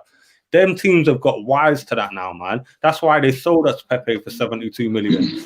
Lille are not playing games now. When they've got Jonathan David right now, who they signed from a Belgian team last season, and he's on fire. I'd love Arsenal to get him, yeah. But they're going to be wanting. Yeah, they're going to want 60, 70 mil for him now. And you're going to see that trend emerging with French clubs. Unless they're in debt like Bordeaux or someone like that, they're going to be selling their players for like 50, 60 mils now. You're looking at, what's that geezer up front for Lyon? Like he's going for a lot of money now. The one that Traore or something like that, they were looking for ridiculous amounts of money for him. So I just think they've clocked on. It's getting harder and harder to find those gems. We're going to have to try and find them when they're like 16, 17, like we did with Martinelli, that Rekik dude that we signed at centre-back last year. Like there's certain players where we're just going to have to pick them up super young and build them into the team, because otherwise we're going to be spending astronomical amounts, so we're not going to be getting who we need. So Vince is saying, how can you question Pepe when the value manager refused to play into his strength? I've watched Pepe a lot, and he disappoints. And here's the reason why. So a couple of things. One is, watch the better players play. Watch the Grealish play. Watch the Foden play. The Bruyne play. They don't turn the ball over a ton. They rarely ever loses the ball, unless they're trying to make a defense spitting pass. Pepe turns the ball over a lot. For a person so skillful. Look at Maximum play. He's a perfect example. They play wing. Look at Zaha plays. They don't turn the ball over like Pepe. And Pepe really beats his man one-on-one and creates a situation. When he gets the ball, he stops it. So 2 and 3 people converge on him. He's not getting the ball and go at you and you get confused and you have to bring people over so there's space open up to play the ball to someone else. He doesn't do that, which is disappointing. I disagree. He does do that. He does draw players out of position. Yeah, he does. No, he doesn't. Sorry, I take my light on. No, he doesn't. No, watch him. The perfect example. Go watch the Everton game. I'm giving you an example. Yeah, but you can't judge a man off one. Pepe no. Danny, watch any game. Watch any game. Any Pepe game. Any Pepe game. I'm saying I do. He draws players out of position and then passes the ball to someone else. That's what he tends to do. That's why managers liked him before. And he scores goals. He's a goal-scoring winger who does score goals. If you play him, he will score you goals. I think you're being influenced, because I remember you singing his praises a little while ago. So I think you're being influenced by bad performance. And he didn't even play bad against Everton. Danny is one of the most skillful players in football. But when you're that skillful, you can't turn the ball over like he does. He doesn't create fear in the heart of defenders. Used to turn the ball over like Pepe. Sanchez is the worst. Sanchez used to turn the ball over more. Yes, I agree with that. And Wenger indulged him. Look at the better players. Even Sterling is not playing well nowadays. Look at Sterling. Look at Mahrez. Look at St. Maximum. Look at Zaha. Go through all the wingers. Grealish is a perfect example. They're not turning the ball over at the rapid pace and frequency as he does, or Sanchez. So you talk about Sanchez, because he had freedom to do whatever he wanted to do. So he turned the ball over. We used to count him every time he turns the ball over. It's a ton. That's not good. Because think about how Man City plays nowadays. They don't even play with a center forward. They're saying, if I have the ball, Man City rests on offense. You guys realize that? They rest on offense. And people not watching the game really closely, They rest when they get the ball, and when they don't have it, everybody, look at De Bruyne, chase you like you took their money away. They're after you in gangs chasing you. When they get the ball, it's when they rest. So if you can keep the ball like they do, that kills most of you play against, because no footballer who plays offense want to be playing defense. If you're Neymar, if you're Mbappe, if you're Kane, If you're Pepe, if you're Aubameyang, you want to go chase some person 24/7, can't touch the ball. So your energy get burned. So we get the ball on offense, you're tired. They rest on offense. You know how slow they move the ball, so they're resting. They're not killing themselves on offense. It's only Sterling run behind and wonder why Mahrez. They're not, and Gundogan sometimes. They're not killing themselves when they get the ball on offense. They walk the ball up the field. So while they're resting, you're running around trying to position yourself. And then when you get the ball, you're tired. And they're chasing you with vigor. We don't keep the ball well as Arsenal. We're poor at keeping the ball. So because we can't keep the ball, we do what? We can't chase because we don't have the legs to chase either. We play deep and pressure comes on us. Arteta wants to keep the ball. He wants the Man City version of how they play. So he wants to keep the ball, but he doesn't have the players to keep the ball. So he has a dilemma that he's working with. I agree with Vincey on this one, man. I think Pepe doesn't get a fair shake because whenever he plays well, he gets dropped. Same with Martinelli. Martinelli gets the same treatment as Pepe. And you can't say Martinelli don't work. Martinelli's a big-time talent. I agree with you on Martinelli. He should play more. How you play Nketiah versus Martinelli is beyond me. Yeah, but we covered that earlier as well. I just think if you just take a look. That's brainless. Sorry. I think it's the same with Pepe. It's only because he scored against Fulham where it was like, all right, you scored. Yeah, but Martinelli got dropped after he scored, mate. Martinelli scored and then got dropped. I hear Arteta talking. Arteta reminded me of Southgate. They're talking about both sides of their mouth. Southgate never used to select players because they don't play enough. He has his favorites, he select them. Arteta will say something about Martinelli almost be too big for his britches. So you're going to bench him because he's big for his britches when you play him just based on his talent. How does that work? Right? So this contradicting yourself as managers are having preferential for certain players, but managers like who they like, right? That's how managers are. Every manager is like that. They like who they like who adapt to their system best. But I think Martinelli needs to have more game time because the one thing he does really well, he plays like a City player. He chases you with vigor. He's not jogging towards you when you have the ball when he's on defense. He's sprinting. And we all play football. No one wants to be pressured. When you football, you like space so you can make your decision. You don't be hurried in making decisions. When you hurry, you can't make the best decision. You turn the ball over, you make the pass too long because you're pressured. Laka can't pressure you really hard. Aubameyang pressures when he wants to. So you don't have the same vigor up front to pressure the defense when they have the ball for them to make mistakes so you can win the ball back. Xhaka can't pressure you because Xhaka has no athleticism to pressure you. So people don't look into the game and see, you know what? We don't have the construct in place to enable us to be effective as we want to be. No, Sanchez, Andrew, would run around. He ain't running back to win no ball. He run around like he's running really hard and he's all over the place. And he's chasing by himself. He's not chasing with other players. When you see De Bruyne going or Sterling going, the first thing to do is look behind them. Who's coming with me? Sanchez never did that. He went by himself and then he stopped and says, oh, you guys are not following me. And he throws his hands up in the air. Sanchez was a show person. He wasn't the real deal when it comes to really pressuring because you pressure as a team. You don't pressure as an individual. But that was the problem, though. Sanchez in a team that pressed as a team would have been so useful for us in that era. But we didn't press in them days, and it was so frustrating to watch because the amount of goals Sanchez got from nicking the you know that when you watch basketball and then you see a player come behind you and just still goes straight slam dunk. That's what Sanchez's whole game was.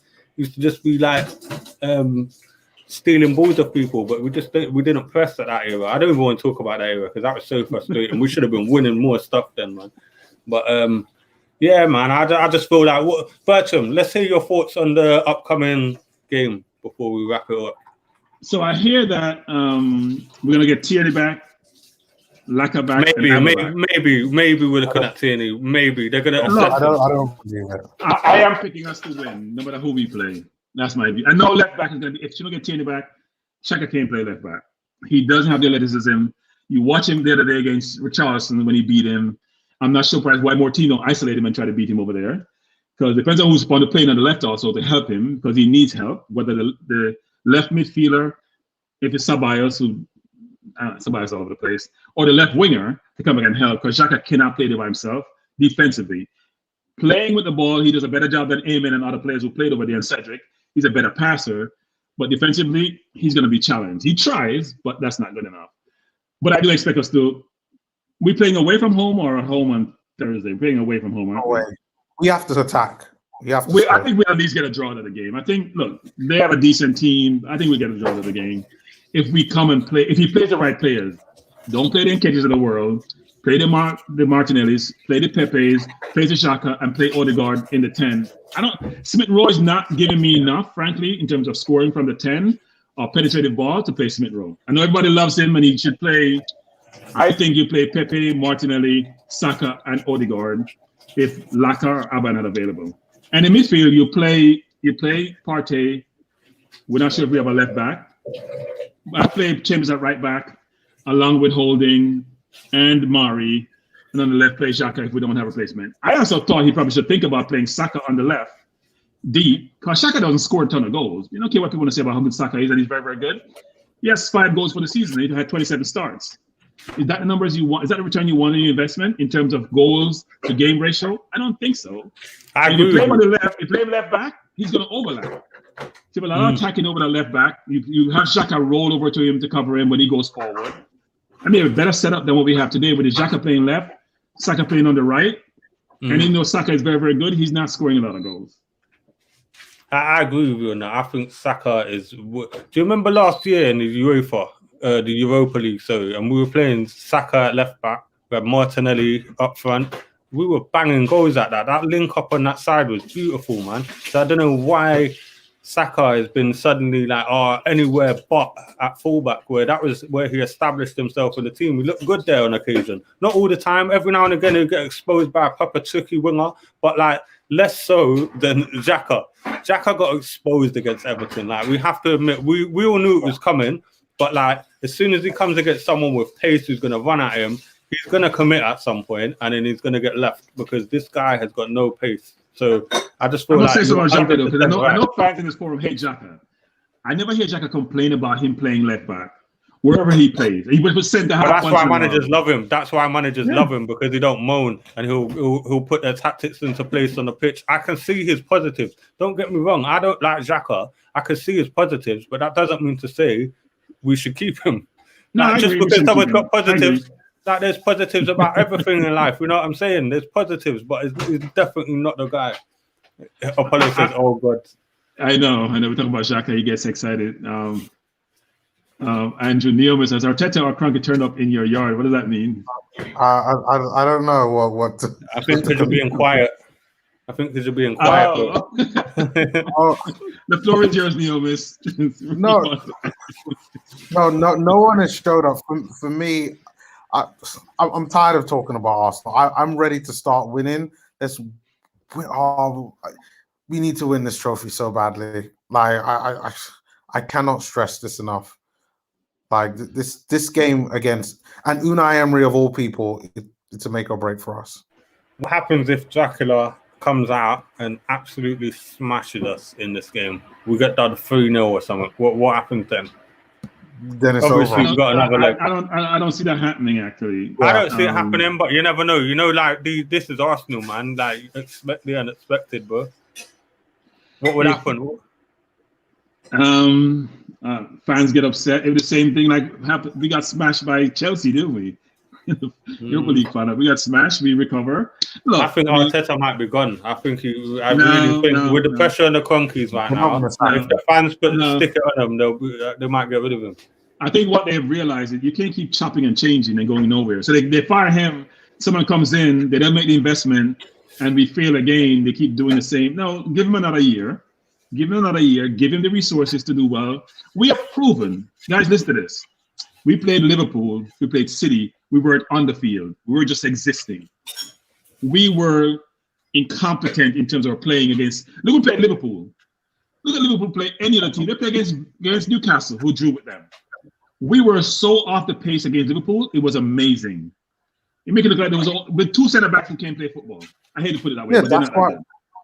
But that's why every Arsenal fan was so annoyed about that game.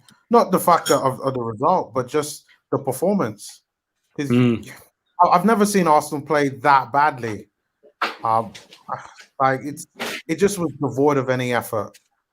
And I'm not sure it's effort. Sometimes I think we're not a good matchup for City or Liverpool. There was definite lack of effort in that game, though. Do you remember Ozil when he came off and that? That was what Arsenal fans. No, I'm talking about the last game. No, not Ozil game. Oh, the last game we played Liverpool, we weren't on the field. It was crazy how bad we were. We were that was our worst performance of the season, but then we've put in since then another couple that matched that. So, like the Fulham game, the last game we played against Everton, that was a horrible football match, man. Like we played bad, but they played bad, but we played even worse, man. I don't know what is going on. I just don't think you can give this manager another year if we get knocked out of this Europa League.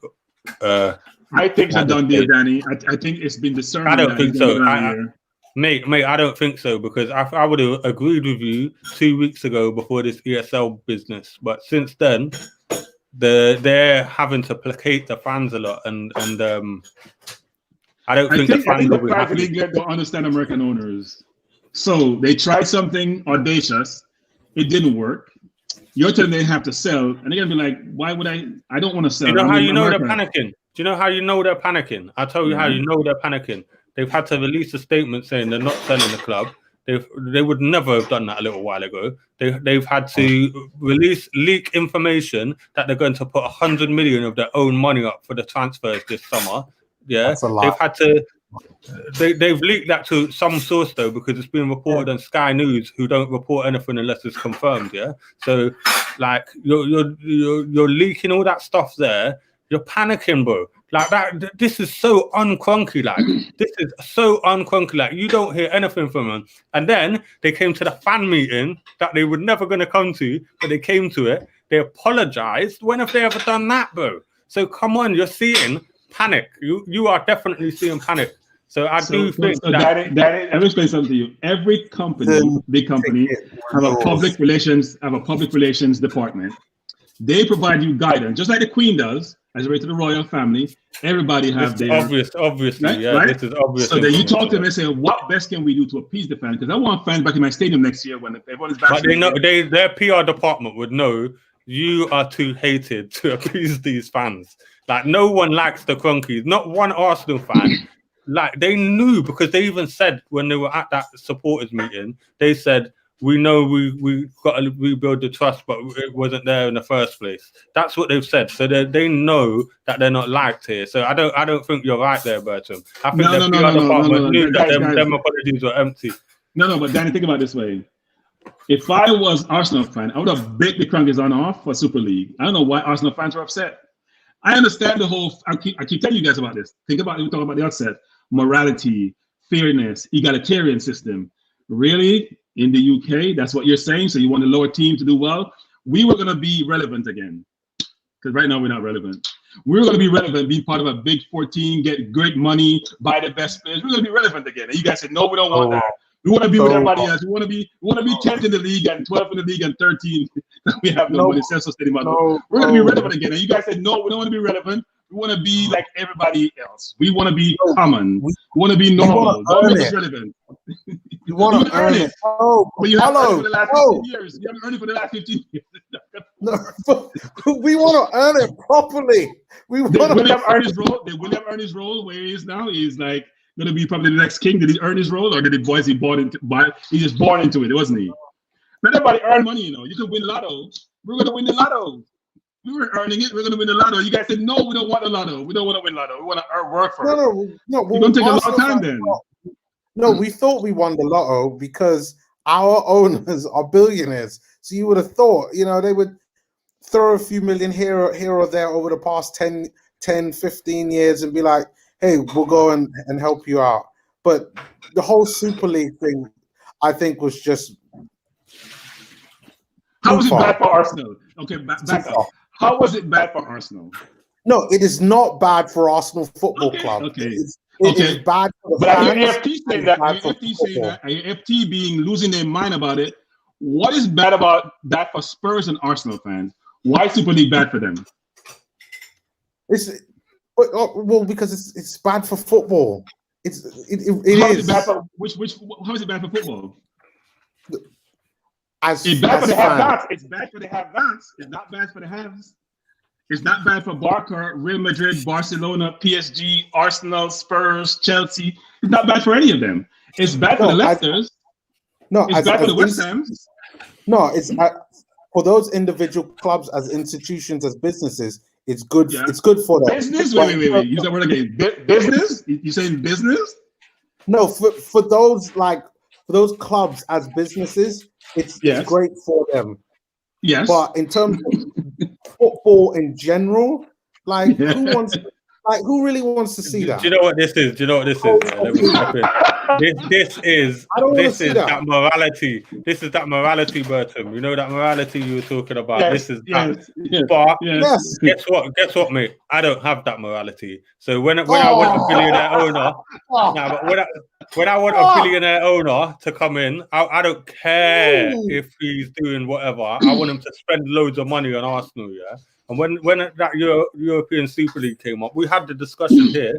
I wasn't dead set against it, but thinking about it, I wouldn't want something that alienates our whole fan base, because you kind of and puts the rest of the league against us and stuff like that. So I would have refused it on that ground. Yeah, I just don't want the rest of the league. So do you know what I mean? I know why Bayern is against it. Bayern wasn't going to support it, because they're the only team that win in Germany. They're always going to make money. They would probably make money doing this. They're always going to be in the Champions League. They're always going to get the best players. So it maintains where they are, right? People come in and out. It's not sustainable for them. But Bayern would love to have the status quo, I think. But Barca and Real Madrid are desperate, as Danny alluded to, given their money woes. So they want to make sure their revenues are sustainable. It's there every year. They want the American system. Now, I agree with fans in the UK, right? They don't want the American system. They want what they had before. It's better for the rest of the country, but it's not bad for Arsenal. I'm sorry, it's just not. In fact, it's great for Arsenal. It's great for Spurs. Man City doesn't need it, so I'm not sure why they even participate in it, but it's great for Arsenal and Spurs. Two clubs going in one direction, which is south, while everyone is going north, like the Leicester's going north. You see the Villa's coming up. We need it, because we've been going in the wrong direction for years. We went from Champions League to saying top 4 wasn't good enough to 6th place. Now we went to 8th. Now we're going to 10. Where are we going next year? Chasing West Brom? Where are we going? Where are we going next year? It doesn't make any sense. But you see what Fabrice is saying here. Where did this morality lead us with FFP? We tried to do things the right way all the time with FFP, and that screwed us over. Man City didn't play that game. Real Madrid didn't play that game. Chelsea didn't play that game. We played it, and look at what it did to us. Look at what it did to us, mate. We're screwed. This is what gave that FFP, furthermore, is what gave the Cronkies the ability to say we're going to be self-sustainable. It was because of that. They used that as the excuse to say Arsenal are going to be self-sustainable, and we all had to shut up because of it. So when you're talking about FFP, that is the best comment I've seen today. Well, I do think the Cronkies teams are self-sustainable, but it's a different system, right? In the US, because of salary cap, because you know your revenue stream, you can manage your costs, they're also self-sustainable. In fact, they make money on those. You don't make a lot of money you can make money in the UK if your business appreciates and you sell it, but you can't pull money out, so you won't make money in getting dividends and income from your team. You can only make money by selling it, frankly. Or your commercial revenues are so great, so you can satisfy your costs, but then you can't pull your money out, because everybody lose their money, you pull your money out. So what do? You have $1 billion locked up, and you can't get any money out of it. And Neomis doesn't want Super League. Like, Neomis, what are you drinking? Stop drinking that thing late at night. I do not want my football like US rules. Like, listen, let me enjoy the NBA and NFL as it is. Leave football alone. Put money in the club. Yes, go on. So I hear Wright is saying, and Ferdinand saying it's anti-competitive. You want to be competitive. The NBA is not competitive. The NFL is not. How many teams win the NFL years in a row? How many repeat champions? I can't believe we're back here again, man. I can't believe. No. But I'm just making a point to say this, guys. Think about it this way. It'd be much more competitive when the revenue is being shared between 14 teams and they all can buy the best players. So you don't have a preference. You may not want to live in Manchester, for Christ's sake. You may want to live in Barcelona or London. You want to live in Manchester. Who wants to live in Manchester? No. Bertram, when it comes to football, I want romance. I want the ups and the downs. I just want Arsenal to have more ups than downs. Like, for instance, when Leicester won the league, right? I remember at the beginning of that season, on Match of the Day, Gary Lineker talked about, if Leicester win the league, he'll do Match of the Day the next season. and I think with his shirt off or something like that. We all laughed at it and moved on. That to see the season, like you're not gonna get those type of surprises like ever again. Like I love the way how the Premier League is, and don't get me wrong, I like NFL, I like the NBA. I just keep it separate. All I ask for is just a bit of investment from our owners into our club. Do you know what it is? Do you know what it is? I like what Nabil says. You know Nabil from the group, yeah, and he's also on these panels. His point of view on it was the best one. 1 second, guys. So yeah, look, he was saying that basically like clubs like Leicester, West Ham, and them clubs and Everton and Aston Villa, they're capitalizing on the stuff that we've built. Yeah, all the money that's in the Premier League. Arsenal, Man United, Chelsea, even in the last few years, Man City in the last few years, we've generated that money. Yeah, and then other teams like Leicester and so on have benefited off that money, and we've fallen behind while we're in transition, and they've capitalized on it and taken our spot when they should have never had that money. If you look at La Liga, how the money is divided, the TV money, Barcelona and Real Madrid weren't standing for it. They were like, we're not doing that. Are you mad? We'll go and sell our own TV rights. So then they take the lion's share of the money, because why? They generate the lion's share of the money. And if the Premier League went into that kind of, which is they're heading there, by the way, there's been a lot of talk you know how we're saying don't let the government get involved, right? The Boris Johnson's talking about the TV rights are going to get rolled over against anti-competition laws because of the insecure system over COVID. So the TV rights are going to be automatically given back to Sky, Amazon, and BT in the UK instead of being offered up for an auction. And that's going to anger the club. Like the clubs will be okay with that now, but eventually they're going to have to give the clubs the right to sell their own TV rights. And we're heading that way, guys. I'm telling you. And when that happens, Arsenal will have a lot more money again. Because why? We generate the third most money. No, we're the second most watched team in the league, in the Premier League. Man United and Arsenal. Even Chelsea and City don't come close. So when you're talking about that, we're going to start seeing a change in the TV rights in this country. So that's my point on that one. That is not in Sky's best interest. I mean, think about it. So Sky was silent the other day. Of course, Sky's not going to side on the fact that they will have to bid for those TV rights. When you have Amazon coming in, you have Disney coming in, you have all these platforms that come in and create a forum for companies for them. They don't want a Super League because they weren't going to be the primary bidders on that Super League, and probably cost them much more money. Now, Danny's right. If Arsenal had his own TV rights, think about it: 150 million viewers, $1 per game. That's $150 million in your pocket every single week for 38 weeks. It's a lot of money. You do that calculation, much more money than you're getting today. Mm-hmm. So the Premier League can afford that because some money gets distributed downstream, right? Some money gets distributed back into grassroots football and all of that. So they can't afford to have individual teams own their own TV rights because then the Premier League can control the payouts. And the payouts are not great between first and last, frankly, in the league. Look at the payouts for the league. It's not great. It doesn't differentiate winners. You're not encouraged to be exceptional. You can finish middle of the pack like Crystal Palace. You don't stay in the league, you get a good return on your investment. So it's not differentiating winners from losers. We need a larger share of the TV rights because as it stands, we end up getting like 100 mil per year, which is absolutely pathetic when you consider how many of the views of the total TV rights that go out every season go to Arsenal. It's mental. The share of the views we have versus the share of the money we have is pathetic. And that is really got to change. And that's why things like the European Super League become a thing and why the English clubs are so eager to sign up. Because the current system, I hate to say it, I know we're moaning, we're an elite club and we get a massive revenue stream, but it's not fair, like in terms of the way the money is divided up. We don't get enough money for what we generate for the league. So think about this, guys. We're going to kill the Super League discussion, but I say this. Think about every week you're watching us play Real Madrid, Barca, PSG, Man U, Chelsea versus playing, who we playing some pub team from Ireland or some pub team from Croatia, right? I get to play the best teams. We get all excited. We're going to play. But you never have a week off during the early rounds, frankly, in the Super League where you don't want to watch a game. So they're going to maximize TV viewership. And that's what they were focused on. They could charge much more of a premium for their product. And right now, who wants to watch the first round of the Champions League. You know who's going to advance to the 16 and then to the 8.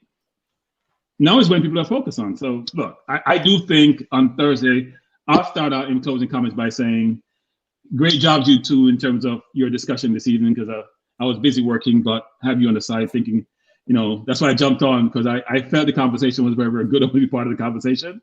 And the fact of the matter is, I do think that we're going to do a good job in the Europa League.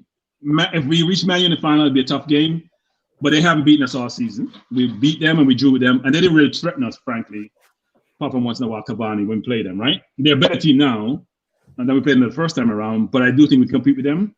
Emery will have a bone, he'll have a bone to pick with us in terms of how we treated him. I think some people think we treated him unfair. Yep. But I do think us we can give him a good game. I do think we can beat them. But Arteta has to play his best team with his best people in the best position. What's your prediction for the game? I predict 2-2 tomorrow, and I predict we beat them in the return at home. Neomis, prediction. I'm also going to go with a 2-2, and then at home, I think it'll be 1-1, and we go through on away goals. Right, you're not going for a Desmond Tutu, yeah?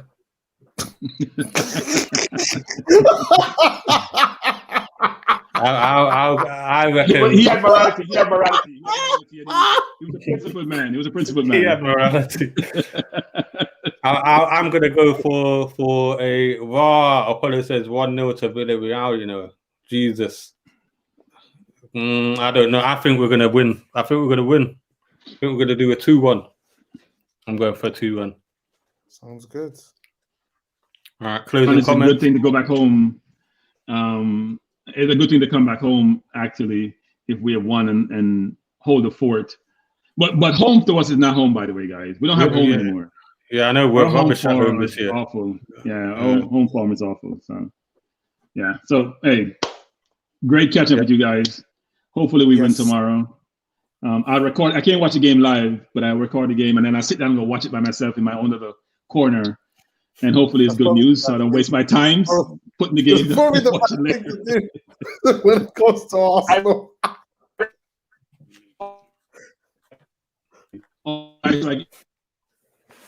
Yeah, man. And critique the game. So hopefully we win. Yeah, I agree. Fingers crossed. Take care. All right. Peace. Safe. All right. See you guys.